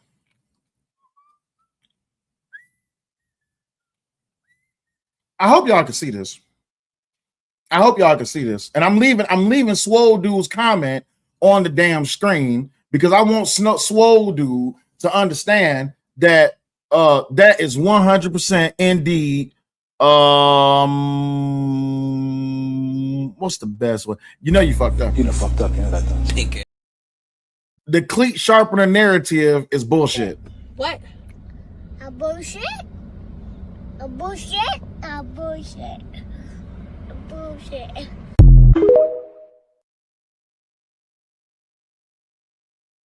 So let's read cleat sharpener. There is no such thing as a cleat sharpener for track, football, or soccer shoes. Athletic spikes and cleats are designed to be replaced with a wrench when they wear down, not sharpened. The phrase gained massive viral attention due to social media misinformation surrounding a high school track meet stabbing trial. The viral myth versus reality. The misinformation in 2025 and 2026, Tiffany Billions. I still got her picture in here. Tiffany Billions, this bitch, Tiffany Billions, along with a myriad and a slew of a whole bunch of other people, lied to y'all and told y'all that it was a cleat sharpener, right? The majority of these people that sit here and said what a damn cleat sharpener is don't even know what the goddamn cleat looked like. But they said it was a goddamn cleat sharpener. That's what they said it was, right? So, in 2025, 2026, social media rumors claimed an athlete used a cleat sharpener to defend himself during a fatal altercation at a Texas track meet. Well, we know that was a lie. We know that was a lie. Without any common sense whatsoever. I know you was being facetious. You good. I'm just talking shit. I'm just having fun. I know you was being facetious. You good. You're good. I know it was a lie, but I gotta tell you who the source is, Big Swole Dude. I'm just joking with you. I promise you. Look, do I need to cry? Here, let me go ahead and cry. Let me cry a little bit. Hold on. Oh, that will let you know how honorable that boy is. Am I forgiven now? Freezy crying for me. And then he was so compassionate. He said, Is he gonna be okay? Freezy crying told for the me. truth? All right. I'm not about to cry on screen. Freezy is crying for me. All right. All right. Thank you. Let's continue. Take this down. Put this up. There we go. All right.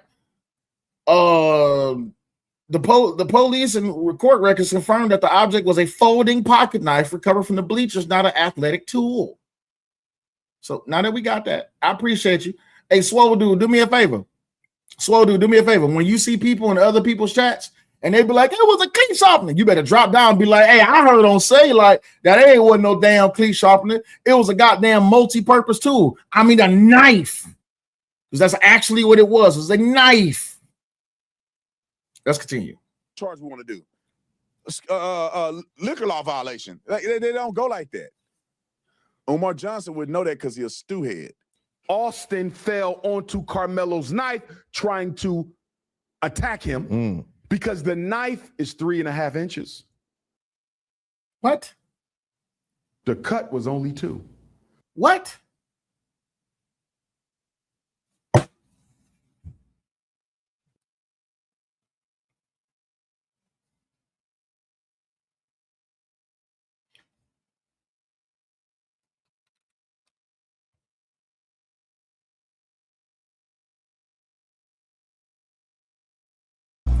You done fucked up, you know that though. Think it.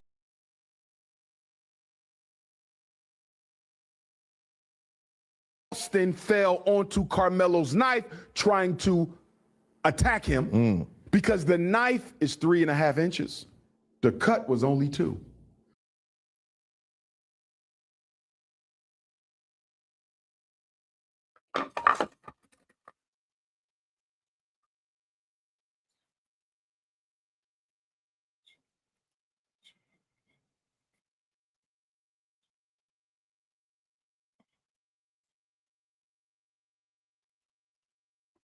And this dude says he has a master's degree and he opening up a school.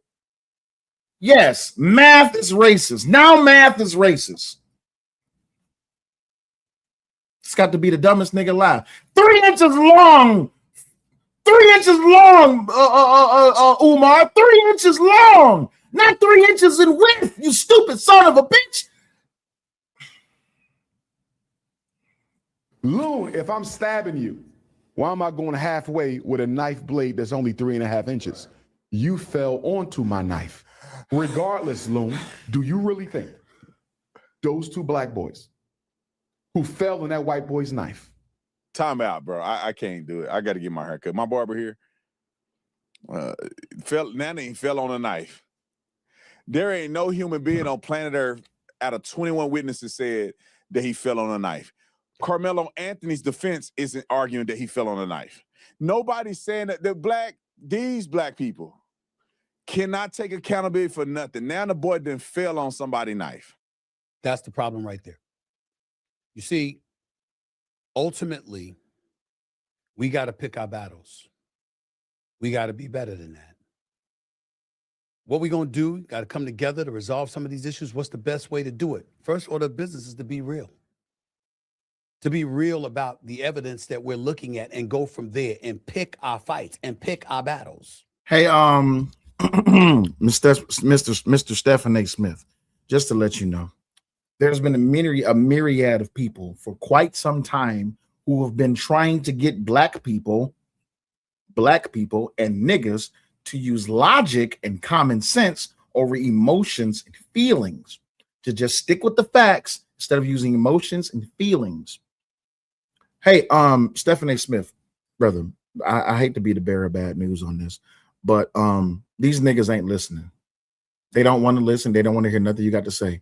Anything that goes against their pejorative victim mentality, slave plantation mindset, they're not trying to hear. Especially now if you're not giving them a check. If you're not giving them a check or EBT, they ain't trying to hear nothing that you're saying. You ain't talking about a food stamp card. You ain't talking about EBT book. You ain't talking about a check. You ain't talking about cash money. You're not talking about subscribers. You're not talking about cash apps. You're not talking about super chats. You're not talking about likes and shares. They're not trying to hear nothing you're saying. They're not trying to hear nothing that you're saying. Because the simple fact is, when you look at the percentage of all of the black on black crime that does have, and all of the disparity that goes on within the black community, they're not trying to hear nothing. They've been talking about this since the 50s, in the 60s, in the 40s, in the 70s, in the 30s, in the 80s, in the 20s. And for some reason, it exploded in the 90s all over the country. They're not trying to listen to common sense.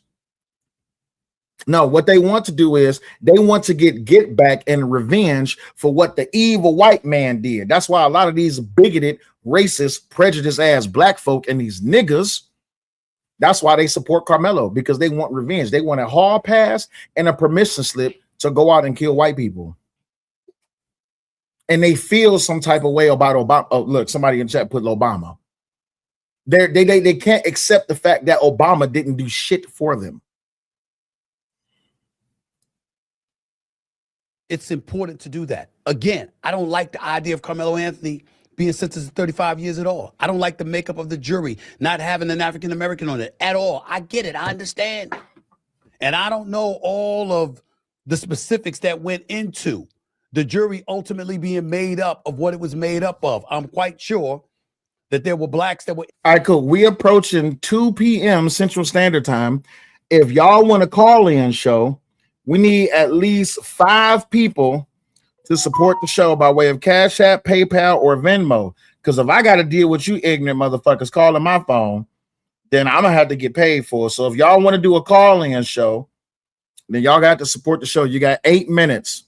Interviewed and before being placed on the jury, before the decision was made as to who would be placed on the jury and who wasn't. But the point of the matter is that I don't like it. I don't like the look. I don't like the optics. Because, or if you want the link, because I'm not about to give my phone number out for free. But if you want the link, just say you want the link, and I could just drop the link and you could join the show if you disagree. We're here having these questions. But what's inescapable and what's undeniable is that Karmelo Anthony said he put his hands on me, so I stabbed him. He said it's not alleged, I did it. Confessed to doing so and told people he did so. Not only that, there were witnesses that saw it happen. Not only that, Austin Metcalf's brother was there. And his brother died right in front of him. So when we sit up here and we think about the battles that need to be fought, we got to be mindful of what's worth fighting for and what's not worth fighting for. I'm talking about the merits of the case, not the human being. Because all of us are God's children. And my heart goes out to Karmelo Anthony and his family. I wish this didn't happen. I wish that he's not going to spend at least the next 17 years in prison, barring an appeal that's won. But he killed someone. And his argument of self-defense in the jury's eyes didn't hold weight. We can try to fight and fight and fight over that. But you know what? If you're going to fight as vigilantly, as diligently over that, how come we not fighting about what's happening in Chicago? I have a Discord, but my Discord is behind a paywall. I don't give out my Discord for free. Why we ain't fighting about that? Why we got the president calling out the governor of Illinois? Because the governor of Illinois is a piece of shit. Pimps, I said, so he killed them for nothing in cold blood? Let's look and see.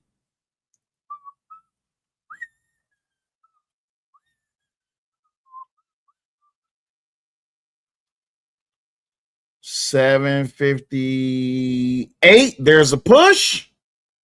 $759. There's the stab. And then he goes out the tent. He killed them for nothing. He killed them for nothing. He killed him for nothing, for absolutely no reason whatsoever, other than just being pushed. And if pushing people is a death sentence, then y'all don't cry when y'all children go out here and they get to pushing people. Y'all don't cry. You says replay, I got you, no problem. Time now 7:50. 1, 2, 3, 4, 5, 6, 7, 8. There's the push. 9. There's a stab. 1, 2. He's out the tent in 2 seconds. This was a 5-second altercation that changed this man's life Am I dropping the link for someone to come up? If you want to come, if you disagree, here. If you disagree with everything that I've been saying in this live stream so far, and you want the link to come up, just say, can I come up? Just say, can I get the link? If you disagree with anything that I've been saying so far about the degeneracy of the black culture, about the fall of the black culture, about the matriarchal structure within the black culture, about people's delusions of grandeur when it comes to this case and other cases, if you have every belief in the world that you got a point to argue with me, you says, can you get the link? Absolutely. Sure, you can get the link. I got you. You're watching going vertical. So here's what's going to have to happen.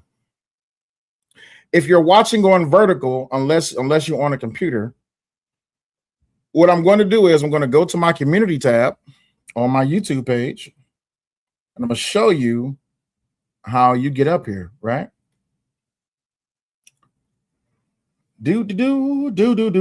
On my community tab.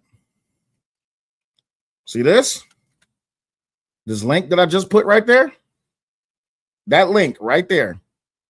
Go to my community tab and click that link right there. No problem, honestly, for real. No problem.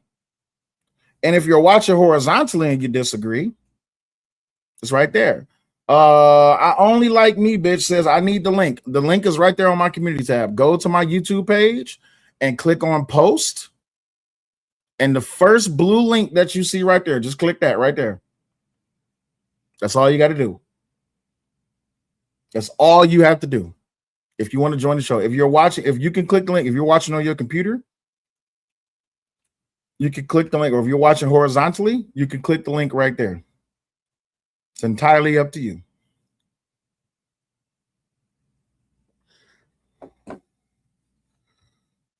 But until then, until somebody comes up, we're going to get back to Stephen A. Smith, let him finish out his little rattle until somebody comes up, and then we'll continue. Why is that? Look at what the president said. Look at what Donald Trump said. Lots of killing going on in Chicago. 22 people shot. That number was wrong. It was more than that. At least 4 people dead. That number was wrong. It was more than that. Why isn't Governor Pritzker calling me for help? I can make Chicago a safe city in 1 month, in 1 year. It would be one of the safest. D.C. went from one of the worst to one of the safest cities in the United States. Sure did. Once again, self-aggrandizement, taking anything that he can to make it about him instead of about the real issue. You understand? He spoke to the real issue. Washington, D.C. was fucked up. Who this hell? Okay, cool. What up, though? What's going on, man? What's going on? I just jumped on the channel. I don't know how well you can hear me. I'm driving right now. But I don't know if we all seeing the same thing in the video, but I think he got not like a black shirt on. So what you seeing, that stab thing that you're seeing, I think you're looking at it wrong. Like I looked at it how you looked at it at first. I was like, yo, this dude is tripping. But I actually followed the case from mainstream. Hold on for 1 second. So I'm gonna ask everybody in the chat because you're driving. I don't want you looking at your phone. So I'm gonna ask everybody in the chat. I've seen it 1,000 times. Okay, that's cool. This person right here at the top of the canopy, what color sweater do they have on? I'm asking everybody in the chat. I don't want you to look because you're driving. Everybody in the chat, what color is this sweater that this person has on right here? What color is this? You should be able to see my mouse circling over the thing, right? So this is a gray hoodie. It's gray. Everybody can see it's gray, right? Yeah. Now, I'm gonna rewind it back. I'm gonna go back here because I'm glad that you came up here and you said that, right? Yeah. So we see a person enter the tent, right? Hold on, let me pause it and let me zoom in so you can see this. This person that sits down right here, they just entered the tent. This person does not move from this spot. Keep your eyes right here, right? Now let's fast forward to 7 minutes and 50 seconds. 7 minutes and 50 seconds. Now, I'm gonna ask you this question, brother. Who got pushed? Who got pushed? Was it Karmelo or Austin that got pushed? I don't know who the figures are, so I can't tell you who. I'm not asking you in the video. I'm not asking you in the video. I'm asking from the trial what we know with all of the witness testimony and from Karmelo Anthony himself. Who got pushed? Was it Austin or Karmelo that got pushed? They say Karmelo got pushed. Yeah. Okay, now let's stop right there. Now I'm gonna play this video. You don't have to be looking because you're watching the road, which you should be doing. Follow the law, sir. Yeah. I'm gonna play this video.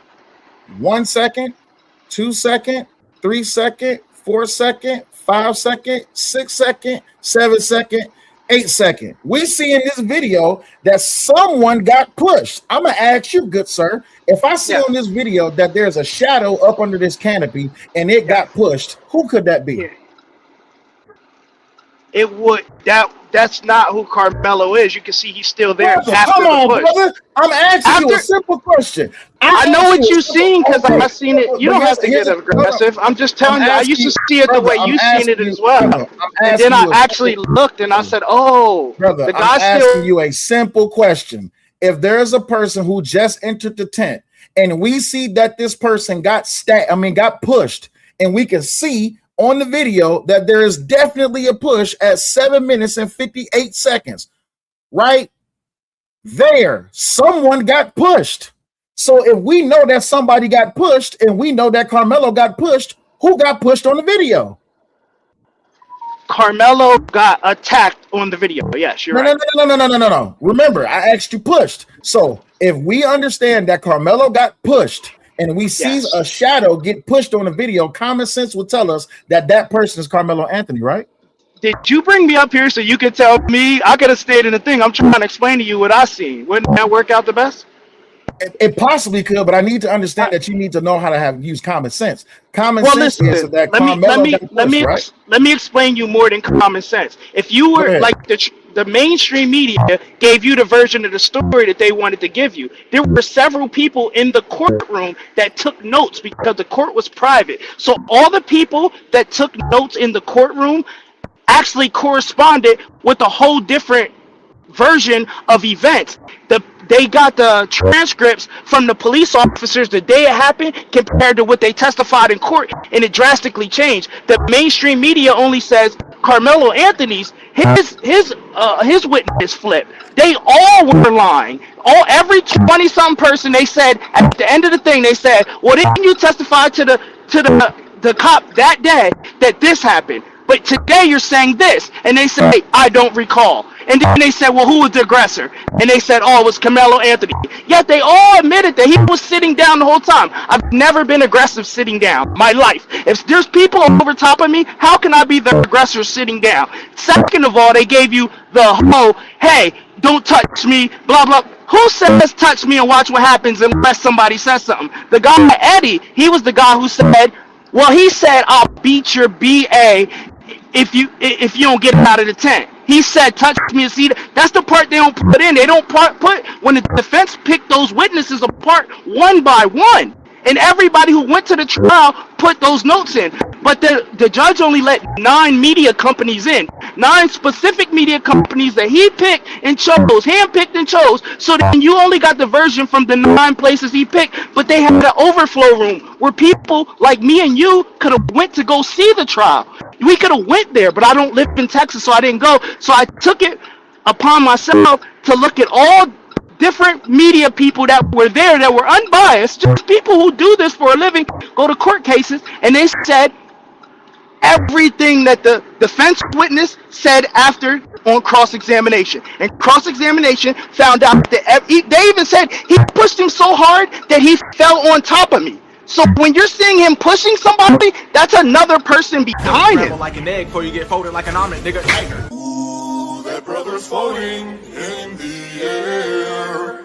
How could his hands do this? Oh, someone get him out the air.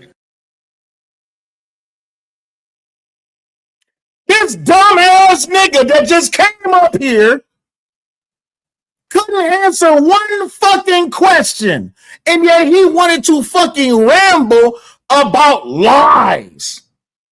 This is the shit that I'm talking about. These ignorant ass niggas, these demacoons. This dumb ass nigga just set up here. I asked this nigga one question, And this motherfucker's out here rewriting all of history. And he wanted the link to do that. He wanted the link to come up here and act like a nigga. Because common sense was requested of him.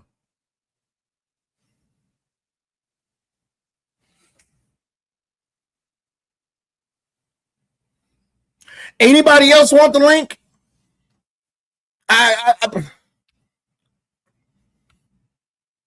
Anybody else want the link? The link is on the community tab. All you got to do is click on the link in the community tab. It is right there. It's right there. You can't make this shit up. Go to the my community tab on post and just click the blue link. You said this guy is too much. I don't know if they're doing it on purpose or he actually believes himself. Karmelo Anthony is done for. He got 12,760 more days, I think. Yeah.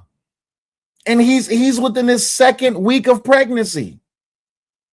Right? I didn't have to be at the Texas courthouse to be able to use common sense and understand that Karmelo Anthony claimed he got pushed. We all understand that Karmelo Anthony got pushed. And who pushed Karmelo Anthony? Austin Metcalf. We can clearly look at this video right here. And we can see this person right here gets pushed. And when I push play, push. There's the push. So simple. That has to be Karmelo. That can't be anybody else. No one else got pushed. Karmelo was the only person to get pushed. And that would mean that the person who pushed Karmelo would have to be Austin Metcalf because Austin Metcalf didn't push anyone else. So if Austin Metcalf pushed Karmelo Anthony and Karmelo Anthony stabbed Austin Metcalf, and 1 second later, bang, we see return fire. And then 2 seconds later, he's at the top of the bleachers.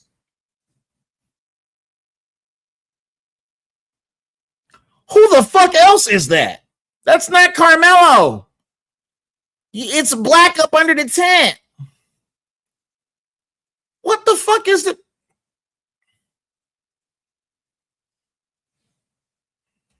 And after all of the witness testimony,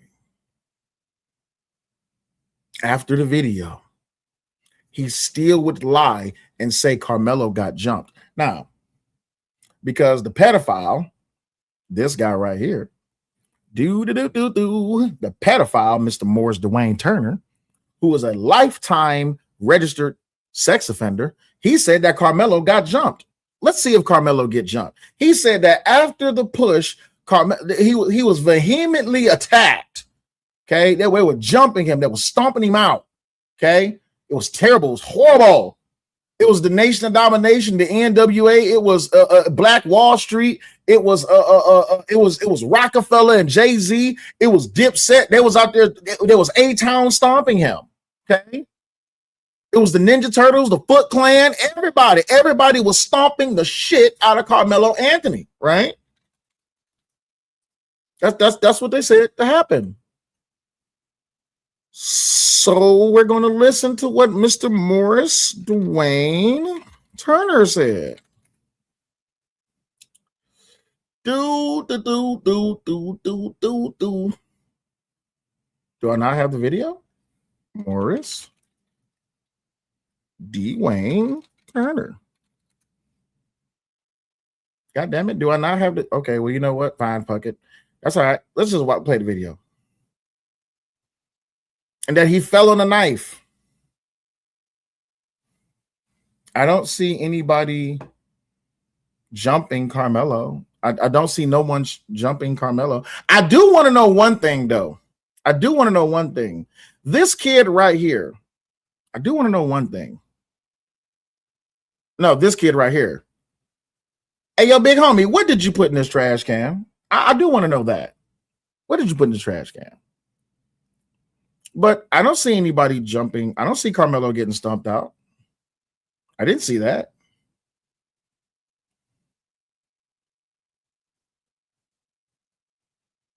I don't see nobody stomping out Karmelo. Y'all see somebody stomping out Karmelo? I don't see nobody stomping out Karmelo.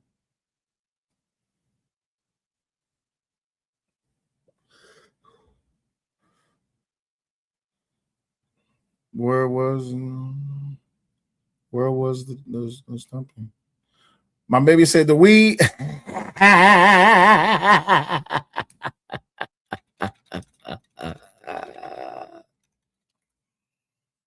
That's what it was.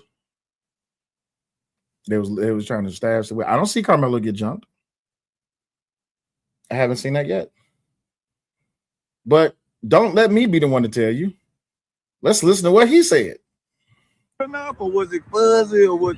No, it was clear. It's clear enough where you can see the actual individual raindrops come by the camera. Okay. That's how clear it is. You actually see them walking up. You see that Karmelo is already up under there. He's under there minding his business. Dodging the rain, or yeah, it was still rain. You know, right. I'm from Louisville, so that day we were under a tornado watch. Right. We were under thunderstorm. Who was on the tornado? You said they was about to jump him. Okay, who else we got on here? We got Queen. Hello, Queen. Welcome to the show. How are you? Good. How are you today? I'm doing good. Thank you for coming up. What you got for me today? Well, I just wanted to make sure before I say anything, because it sounds like you on the ops team.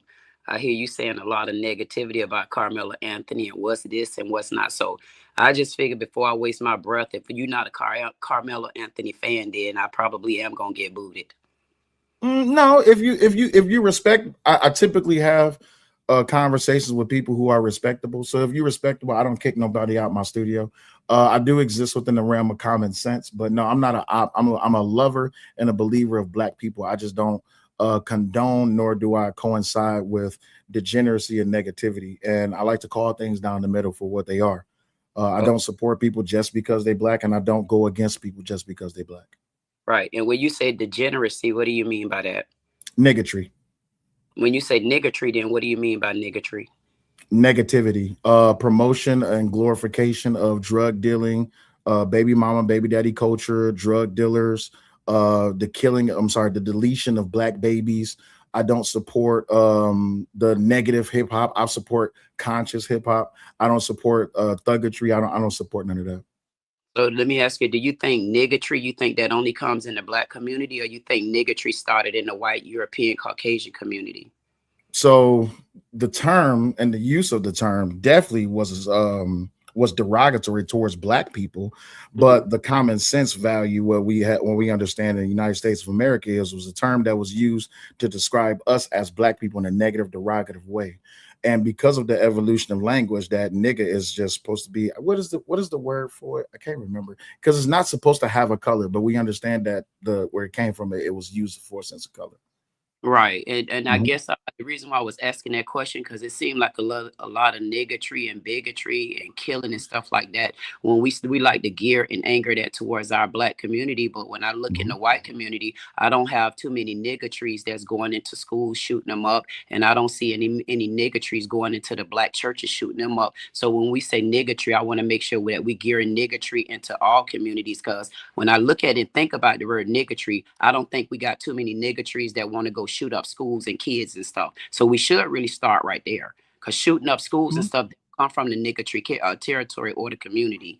So niggatry seemed like it would be a hard word to use, especially when we have so many of our ancestors that's still being treated like niggatry, but they also allowed us platforms like this and be able to get and state what we're going through, what we went through, because enslavement never stopped. It just got modernized. Gotcha. So you do understand what just happened in Chicago over Juneteenth, right? Good. Would you say that was some nigga shit? Well, when you say what happened in Chicago, elaborate a little bit for me. Over the weekend that just happened with Juneteenth, there was 39 shootings with 6 deaths, all Blacks. And you know what? And I can understand that too. But I would like to get in the thick of things of why did it happen with our all Blacks and stuff like that? Because again, I can still gear niggatry, not just because of what happened this weekend, but I've seen a lot more niggatry because I could put more schools that have been shot up by white supremacy than I can niggatry. I mean, if we compare all schools and inside the schools, the kids that are dead and cannot speak anymore, I would see more niggatry coming from that than us putting up a poster of what happened this weekend versus what happened every weekend and every other weekend in the true niggatry land. But you know what? And I'm glad. Well, one, I appreciate you for having the conversation, but I always find that anytime that we try to have an honest conversation about what's going on in the Black community, we always deflect to everything else. My biggest problem with this whole entire Karmelo Anthony trial, which I've been talking about, and I told everybody that maybe they shouldn't be talking about it. I said this last year when it first happened. Unless y'all are ready to address what goes on within the Black community about all the things that we promote in a negative way. I'm not talking about things that we promote in a positive way. All the things that we promote in a negative way, our music, our entertainment, our culture, the way we go about doing things, and how it is that we are always standing on the side of unaccountability or non-responsibility. Unless we're going to have that conversation, I don't want to hear about what they do in the other communities, because I'm not from those communities. Okay, so let's talk about that. Let's talk about what goes on in our Black community, because just like you said, you don't want to talk about the positive things in the community. It would be more prevalent to talk about the negative things. The problem with it is, it seems like we always honing on negativity. So why in our Black community do we always have to talk about the negative things? Why don't we have a platform to talk about the positive things that are done? I mean, because when I look in the Black community, it could be so many positive to talk about. Like, let's talk about who created stop signs. Let's talk about the butter that you eat on. Let's talk about the electricity that you use. If we're going to talk about negative, why don't we put positive first? Because we take so much negative and we hone in on the negative till we never get time to talk about anything positive. There's a lot of positivity in the Black communities. I mean, look how firm Black is standing right now. Black communities are standing on business. So why aren't we talking about that? We're standing on business with Asians trying to ban us. We're standing on business with white Europeans trying to ban us. We're standing on business with stealing our ideas. We're standing on businesses with voices not being heard, accepted, or even talked about. We are standing on business, but you only want us to stand on the negative business. I mean, we standing up so that negative and positive can come to light, but we don't seem to ever get to talk about positive because we steady being negative and not giving us the dues that we are trying right now. And we were trying from an empty plate that we created. Okay. So the first thing I want to tackle is, you said we standing up on the Asians, right? Because of the Rick Child situation. The reason I have a problem. The fact that even though that situation happened, now the Asians want to stand up and act like they ever did something in our community from the beginning. And as a Black community, we allowed all of them to come in, legal and illegal immigrants. They wouldn't be able to sit or have a chance at the table if we didn't allow them through the door, because we knew that they went through so much hell in their own country. So it's not just that community about what happened then. It's about the constant and the disrespect and the neglect, even though we've been supporting them. That's what it is. Okay. So when it comes to the Asian community, I can't remember if it was the Chicago or the LA riots. Did you not see that news clip from a long time ago when the Asians was out there standing on a roof and they was out there fighting with the Black people against the white establishment that was tearing up the whole entire community? Did you not see that clip? I remember that. But so we got one. Hold on, wait. It's a reason I brought that up. So when it comes down to that's why I brought up the Rick Child trial, or incident rather, because I see a lot of people reacting negatively to the verdict of the Rick Child trial, which that only became because of a content creator, Asian content creator. He came out, made a video. He was saying a whole bunch of negative shit, whatever. But we focus in on the Rick Child incident, but we won't focus in on the problem that was with the Rick Child incident. There was a 14-year-old boy who was walking around with an illegal gun. We need to talk about that, and why it is that even within our culture, within our community, that it will be seen as something normal for a 14-year-old boy to be walking around with a gun as for protection, and he's only protecting himself from people who look like us.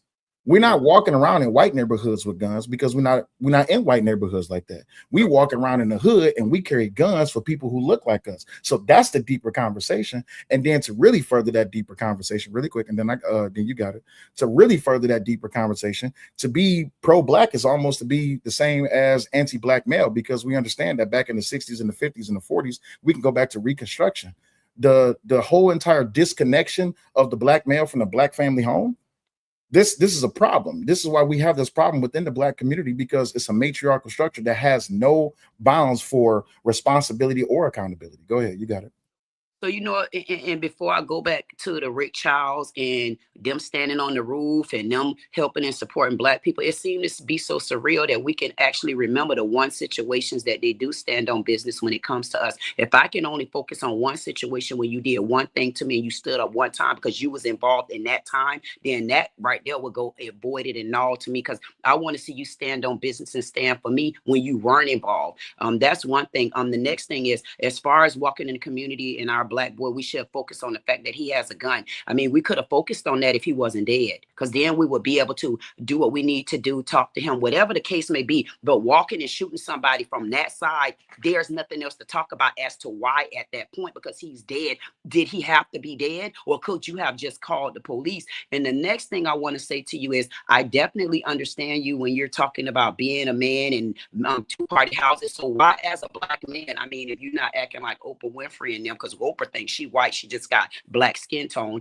If you're not one of those people, I want to know, why aren't you leading by that particular example instead of beating the black community up and making it look like it's more of a segregated thing because black people want to go toe-to-toe with white people? No, black people are going toe-to-toe and standing on business because of the constant treatment from a European community that basically came in stuck. They just stole from us. So why should we continue to not stand our ground when they owned the ground? They never owned it. They took the ground from up under us. We can't talk. We can't speak on it. We can't do anything without looking like heathens, and you're adding to that instead of helping. So I would like to ask you, how many community or nonprofit organizations do you have where you're actually sheltering and helping young boys so that they don't have to walk around in those particular communities? But dogging them like that isn't going to help.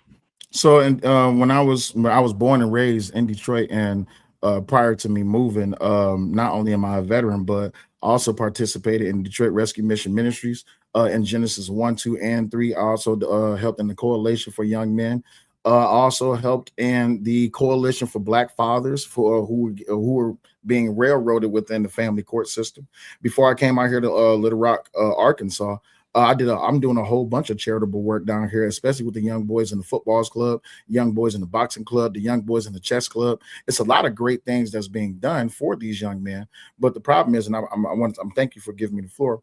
But instead of having to wait for Cypress to be killed because he had a gun, how come we can't have the conversation? Shouldn't we be focused on that problem prior to him being dead? That starts in the home. When we talk about parenting, when we talk about all of these different social issues, to where now you have a whole bunch of, I don't know how much social media you pay attention to, but for like the last 10 years, there's been this loud narrative of fuck these kids. My thing is, no, it's not fuck these kids. You have to focus on these children. This is why you need a mother and father within the household. But again, going back to my point, when you get rid of the black man out of the household, you leave the woman to lead. And that woman, depending on what situation that she's going through, is definitely, if she's dependent on the government, she's then going to now ostracize and outcast the black man.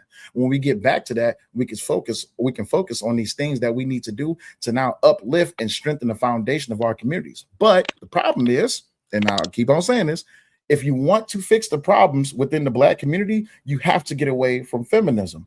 And if you definitely want to fix the problem with these kids, you have to get them out of this mindset that I should have a problem with you just because we don't agree and I have the same skin color. But that's the biggest problem, because I'm a Republican. I was born and raised a Democrat, but I'm a Republican. And now I'm a coon. I'm a self-hater. I hate my own skin. I'm not a leader. My wife is right there in the office. She's doing her thing. My kids is right now all day at camp. So the thing is, I shouldn't have to come over here with a placard and say, this is what I'm doing. I am a man and I'm living in a representation of my family, so I can sow back into the community what needs to be done to correct the community. The problem is the community wants to reject that correction. That's the biggest problem. Go ahead. So what if it looks like this? What if it looks like the community is rejecting the way you're offering it, presenting it, or even showing it? Because when you lead by nigga community and nigga people and nigga ground and nigga children, and children ain't in the house with daddies, what about when you lead with, oh, I'm a Republican now and I used to be a Democrat? What about just leading on what's right, what's wrong, and we're moving forward? Because when you start putting party styles in there, not throwing Jasmine ass in there, but Crockett, bring your ass over here and sit to the table. When you start leading, where you got factuals or you got something where you can help our community, but what you want to lead with is the fact that your party style is a Democrat or your party style is a Republican. If you're leading by that, then calling people niggas on top of that, I mean, those same ones that got out there and march, so your nigga ass and my nigga ass, because if we niggas, we got a platform to talk, because if we looking at centuries ago, you wouldn't have had this platform. So I understand where you're coming at, but I think the narrative that you put in front of it is what give the negativity after it.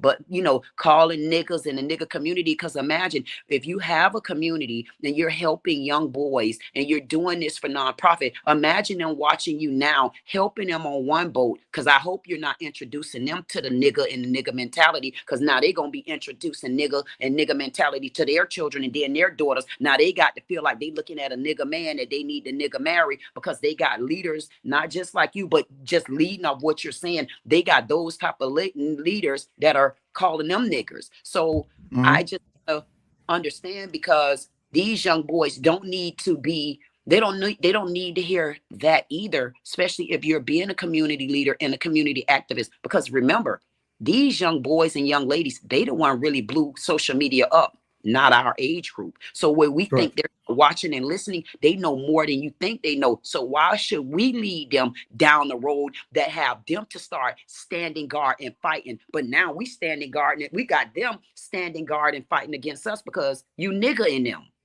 Gotcha. And now they nigga girlfriends, and now they nigga in the schools, the kids in school, and because of that, now we got nigga Karmelo defending himself, which you said wasn't defense. But if you is that bad, you didn't have to walk off from me and come back and get nobody else. Because me at being 6'2", I wear high heels, I got a nice afro up under that, and I'm an only girl raised by all men. My daddy is also a retired veteran, but guess what? You don't get to tell me to move from under a tent, and you don't get to go get your bully badass brother, then walk in my face. Right there, you set a stance. You don't get to tell me how to act and how to react, especially when I just had one of my community leaders already say nigga and nigga community. I'm just only saying leading as well. Go ahead. All right. Yeah. So it's a few things. I'm sorry, was you done? No, go ahead. I'm done. Okay. So it's a few things I want to touch on. The first thing I want to touch on is this, right? Martin Luther King, Malcolm X, Fred Hampton, Huey P. Newton, all of these great black figures within our history, Marcus Garvey, a lot of these people, they tried the nice way. Yes. Right. Even when it comes down to social media, you have a majority of black men and black women who have been trying to say things the nice way. But the problem is they have been rejected vehemently, and those that they support the most is the niggas. So I can't be soft in how it is that I deliver the message anymore, because now it's not a harsh truth. Because when we tried the soft truth, they wasn't willing to accept it.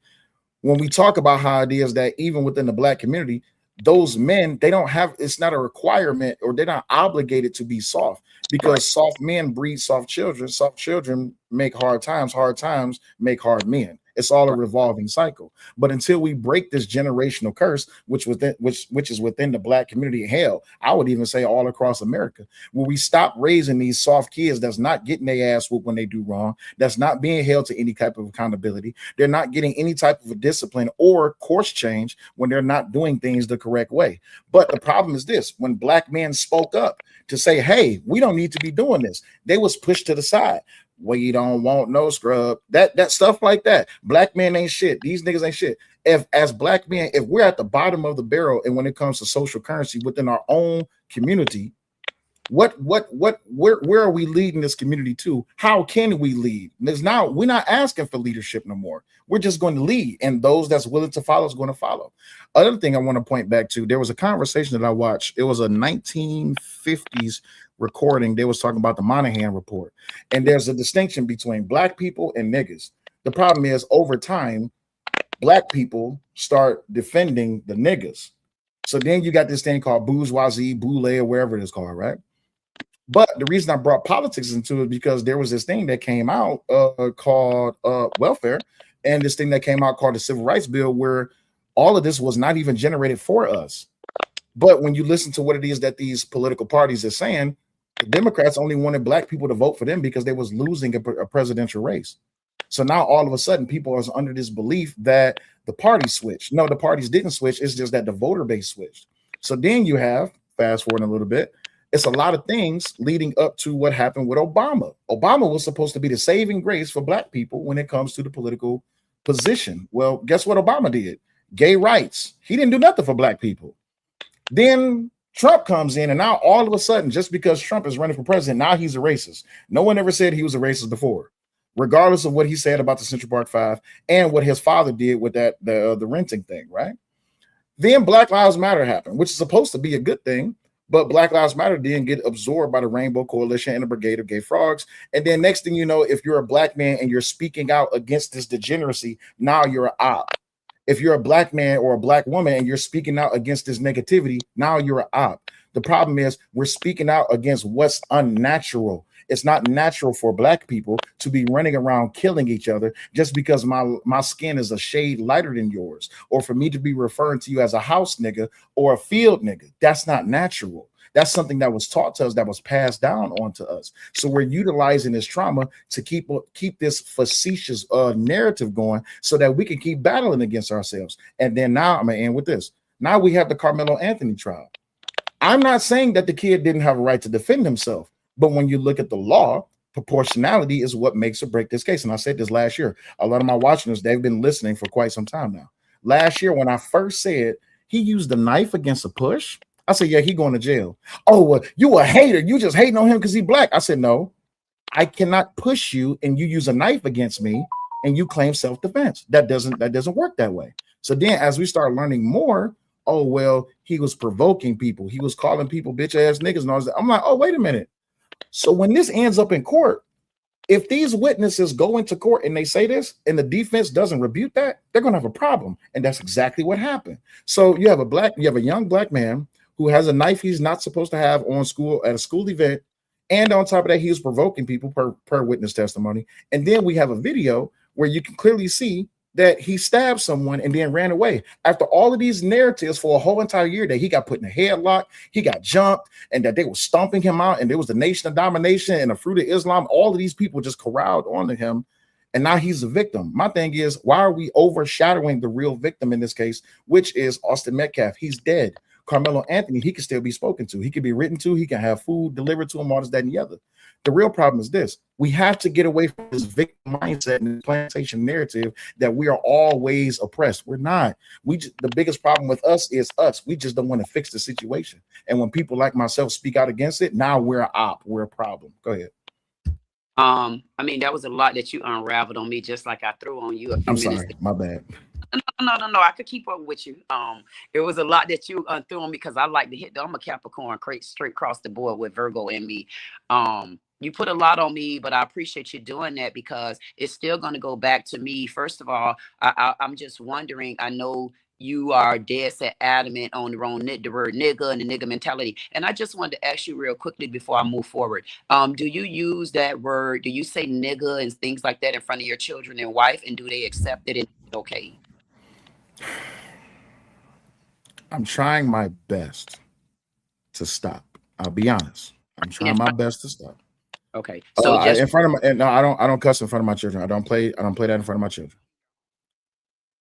Something just happened to your sound. Say something. Oh, I was saying for in your home. Not around your home or in front. I meant to ask you in your home. You said you trying to refrain. Go ahead. Me and my wife is trying to this thing where we trying to calm down our language a little bit, but definitely in front. I don't cuss in front of my children. I don't say anything prerogative or negatory in front of my children because I don't believe that children should be introduced to adult things, and I think adults need to do better. And also, I'm trying a new thing. I'm trying not to argue with women because since my podcast started, oh, you a bitch ass nigga, and I'm from Detroit. I don't take no disrespect to nobody. Like, look here, bald headed bitch. You know what I'm saying? But I'm trying to stop. But yeah, that's to answer your question. I understand that because I'm taking a lot of heat in the city of Delray. You know, I told you I'm a 6'2" queen and I wear heels even at the graveyard and they can't get me from there. And I'm a graveyard keeper because they lost my granddaddy. His name is Enoch. So I'm up against the whole city, the mayor, the city council, the commissioners, and I have no qualms with being a hater around town. So I understand where you're coming from and all that B and all those type of names. There's certain profane languages I don't use, but I will eat that ass up in every other way because that's just who I am. And that's my way of defending myself. So I'm glad to hear that you say that you don't do that around the kids. And I know you say you have the nonprofit organization where you help the young young boys and stuff like that. So I can leave that alone. The next thing I wanted to tackle, I wanted to say, as far as Obama is concerned, like, I really don't give a damn if Obama is a Democrat. I don't care if he's a Republican. I don't care who the F Obama is. All I could tell you, I was loyal to Obama for the 8 years because I voted both times in that round, and I don't give a damn about Michelle. Whatever y'all say, that's on your asses. I don't care about the party style. All I know, Obama, if you listen, you and flat ass Michelle, all I want to tell you is you a sellout, and you know you sold our black community out, and you tried to use our Jubilee Day to go and promote your little museum or whatever you got on there. You're not the world's black couple. I'm very clear on. So I really don't care about a party style. I'm not a person of party style, whether you Republican or not. Because if Trump do something I don't like, I'm gonna talk about his toupee wearing ass. But if he do something I agree with, God damn it, I'm on his side, because I'm trying to get me and my people up out the dirt so that we don't have other black people like you continuously calling us nigga and worried about if we on EBT and on food stamps and stuff like that. Because when I looked at the statistics, it's more white Europeans on EBT and food stamps than it is black. But it's the difference is we at least know what we're doing with our money. We're not crying. So when you take it away from us, we still know how to go and cut in different realms and still live and still survive. So as far as the party style, I don't have a problem, and I don't think you a sellout because you're a Republican, because believe it or not, there's more and more black people that are becoming Republicans and probably been Republicans. They just didn't speak about it because they don't want the backlash. Whereas in me, if I want to agree with a Republican, what? If I want to agree with a Democrat or a Democrat, what? Because in each party style, there are true people that are Republicans. There are true people that are Democrats. Anything else is just like in any other community. You're going to have the bad and you're going to have the good. Me, I'm sitting at NPA, nonpartisan, until I decide who I want to be with, because both of them can kiss my ass for right now. But the honest truth about it, the Republicans, not the people in the Republican, but the things that are happening from the Republican Party is showing our black community, if you play your game right and if you pay attention, you got a chance to come up out the dirt, because Obama was keeping our ass up under the diaspora, and he don't want to own that so he could take his Hawaiian ass back where he at with his Nigerian ass daddy. Now back on the subject. At the end of the day, when it comes to Karmelo Anthony, I felt like he set up under the tent with two hog hunting brothers and a hog sniper daddy. He didn't have a chance in hell. They shooting hogs for 1 week, then they coming back running track another week, and now here they go on the football field and the track field. I mean, what type of adrenaline did these boys have walking up in people's face? We cannot determine how Karmelo felt. He's a small guy, and they was up against two beastful bullies, and they daddy is a bully. So I get what you're saying, and I don't have to argue with you on your opinion, and vice versa. And I'm glad that I was able to come up here and talk and get a better understanding of how you feel about things. And I don't know. The only thing I don't like about it, because you have your opinion, is the nigga part in the nigga community and the nigga this and the nigga that. Because I know if the KKK come today, they not going to distinguish if they want to take your ass down first or me. So there's a few things. If you got a little bit more time, I want to ask you some questions. Yeah. You said men like me. What does that mean? Give me the context when I said men like you. What did I say it in? Because I think I said that a couple times. Yeah, you said men like me who says things about the black community. Yeah, because I notice here on social media, and I do have a channel as well. I notice on social media a lot of times when the black community is getting drugged and dragged, it is coming from the black men of our community.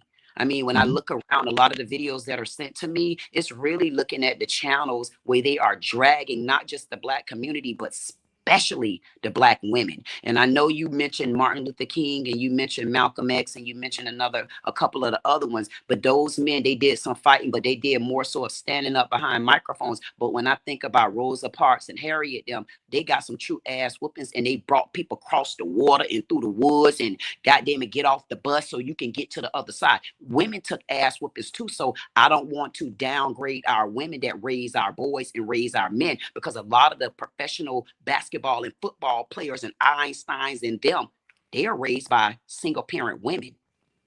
So when I said men, I'm referring to a lot of the men on social media have a habit and a knack for dogging and disparaging our black community, when I'm sure you can look at the real gist of the situation and say, regardless to what you say, we have still been segregated and we have still been discriminated against according to the modern day racism. We have still gone through the same thing. And Black women have been very strong. We are Black America. We have been very strong even for our children. So I did say that, and I did in that context. So the reason I pointed that out is because, well, it's a few things, right? The biggest thing being this, right? I don't see myself or Black women who tell the truth about the Black community as a negative thing, because when you ask those who want to gatekeep and defend the Black community, they won't tell you the truth. That's number one. Number two, the thing about what Marcus Garvey, Fred Hampton, Huey P. Newton, Malcolm X, Martin Luther King, they did a lot of talking, right? But the thing was, once they were dead, the dream died. Everything that they were talking about went out the window, because we have, what I think since the 30s, if I'm not mistaken, there has been this whole entire stance of we need to come together as a family unit as far as Black people goes, right? But something happened in the 60s, the 70s, and the 80s where there was this vehement destruction of the Black male presence, and it was monetized to downgrade, talk shit about, and all this, that, and the other things about the Black man. Black men were put up on the sacrificial altar for Black women to be promoted. That was Black feminism.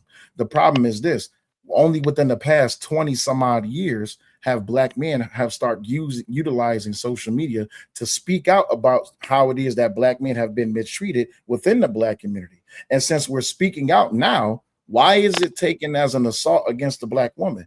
If you listen to what a lot of us Black men say, we're not saying anything negative about Black women. It just so happens that you have, I'm gonna say this the nice way, you have a particular group of Black women that's going against the Black male leadership, and then you have Black women who protect those particular group of Black women. So the problem is it all becomes a melting pot. The same thing that happened with Blacks and niggas. It all becomes a melting pot, because now, how is it that I cannot sit up here and tell the truth, but yet y'all can popularize music, entertainment, and cultural traits to where now we don't need the man in the home? I could be strong and independent on my own. Well, when it comes time for you to have a man in the situation, you need a man. But that's not for every Black woman. But it has been majority popularized that the Black man is useless within the Black community. So that's why I and others speak out about it. Now, when it comes to Black women, there's a major amount of Black women that speak out against the degeneracy and negativity within the Black community. But those Black women and those Black men who are working together to try to call out the disparities that's going on in the Black community, they get a lot of pushback from Black women that don't want to follow that leadership, and they are promoting effeminate men to go against those Black men and women because they don't feel like they have enough power. The next thing I wanted to tackle.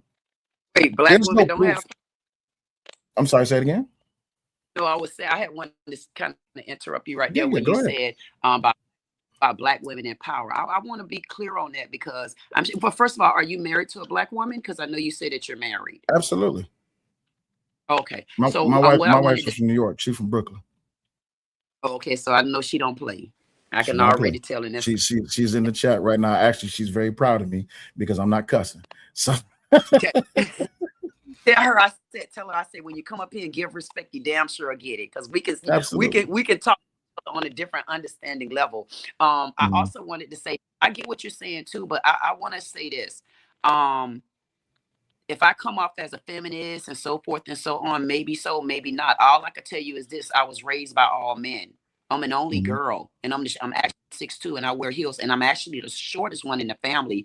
And my dad raised me up with my brothers. And again, he was in the Navy, basketball bound, so forth and so on. I had rules, I had boundaries, so I had the whole 9 yards. So me coming up as a feminist, it would be quite weird to me because I wasn't raised in a house of all women. So me speaking on the way I'm speaking because I always defended my brother, because I seen how women treated my brother, but I also seen how the women were treated as well. So I'm coming up here on both sides of the spectrum, not just one. So I wanted to kind of elaborate on that, but I see we got somebody on the stand, so I didn't want to take over. That's my wife. Baby, you came up, you wanted to say something? Oh yeah, I just wanted to let you know this sis know, yeah, you definitely got a black wife. I actually was following your content for a while. You be cracking me up.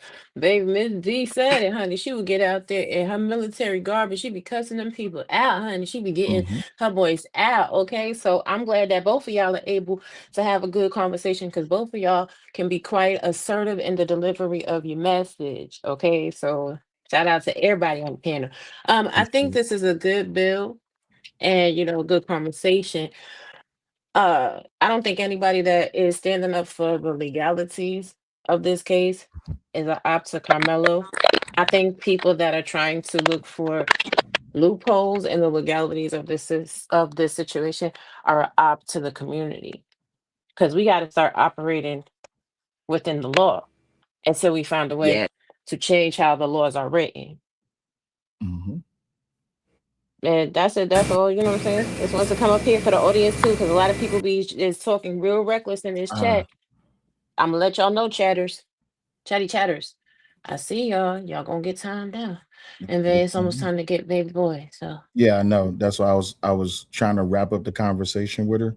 Um, but I appreciate her for coming up. And I don't have nothing against her personally. Her talking points, I can understand with common sense what she was saying. And also, Queen, if you still listening, I didn't kick you from the studio. You must have got a phone call or something, but you dropped. But yeah, I am about to get ready to get up out of here. That was a fun conversation. I thought it was going to go a different way because I don't know who she is, but it went respectfully. I'm glad it did. All right, Mhm. baby. I'm gonna let you wrap up your show. Bye bye now. All You right, can bye, drop me baby. down. All right, Hmm. thank you. All right, Lady Queen, I appreciate you stopping by. Greatly appreciate you for the conversation. Unfortunately, y'all, I got to get up out of here because I got to go get baby boy. But I want to thank everybody who supported the show. You says I was too generous. Well, I did ask her for respect, Mark. Can you give me that? Mark, I did ask her for respect, and she did give me respect, right? It was a few things that she said that I could have went in on, but I didn't want to. I didn't feel like arguing. And plus, also, like I said, I'm trying to not argue with women. I can have conversations with them, but the arguing, I'm not about to be doing that no more. I'm not about to be doing that. I appreciate y'all. Yeah, I was trying to be respectful. I was doing the best that I possibly could. But with that, if y'all not already subscribed, attorney takes major action after Carmelo Anthony murder conviction. Uh-oh. We got new Carmelo content. That's going to be fun. We're going to see how that goes. Slap everybody in here. There it is. There's the comment. Carmelo did not get tackled. No, he didn't. He did not get tackled. But with that being said, I'm going to go ahead and leave y'all with the outro music, and y'all have a good day. Yeah. Don't talk to me today. I mean it. Hey! Oh!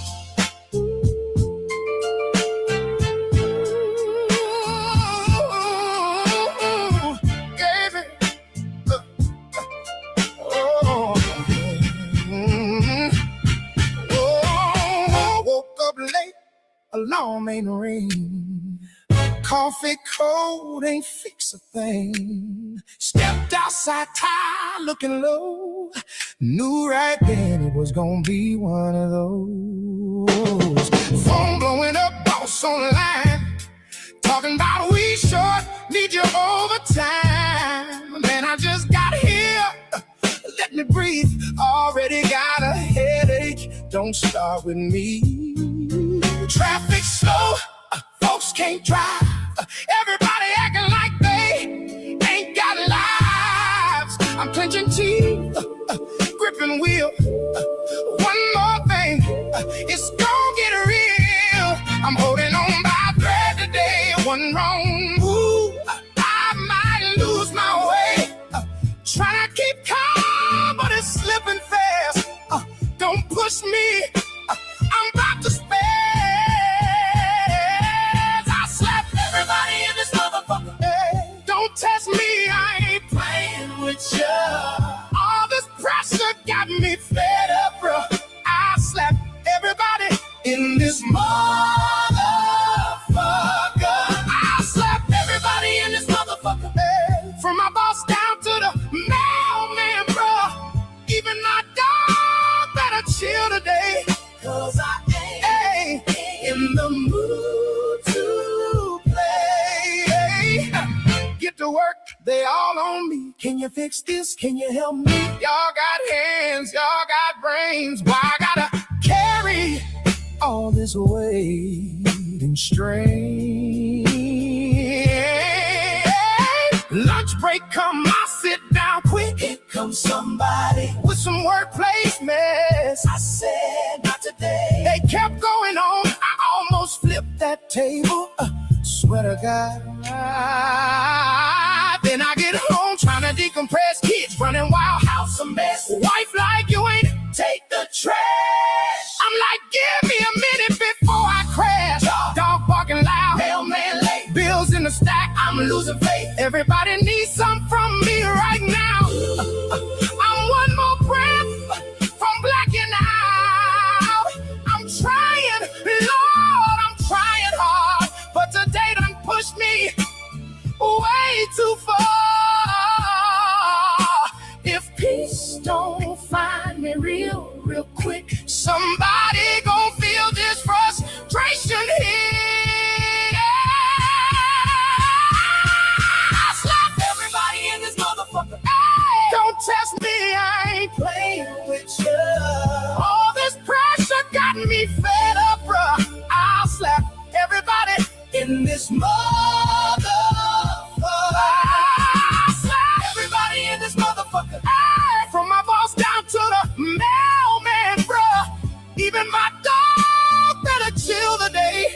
Cause I ain't in the mood to play. I don't wanna be this way, but today just ain't my day. Ooh, I need a little peace before I lose it in these streets. Take a breath, count to 10. No, that ain't working. Woo. Try to smile, fake it through. No, I'm still hurting. I need space, I need quiet, I need time before I say something that crossed that line. Back up, woo. Give me room. Bad mood coming soon. Don't poke, don't pry. It's up on my side. Everybody in this motherfucker. Whole world got me fed up, bruh. I've been patient long enough, that's done. Everybody in this motherfucker. I'll slap everybody in this motherfucker. I'll slap everybody in this motherfucker. Y'all keep pushing, I'ma come undone. I don't wanna hurt, but I swear I might if y'all don't get up out my sight. Man,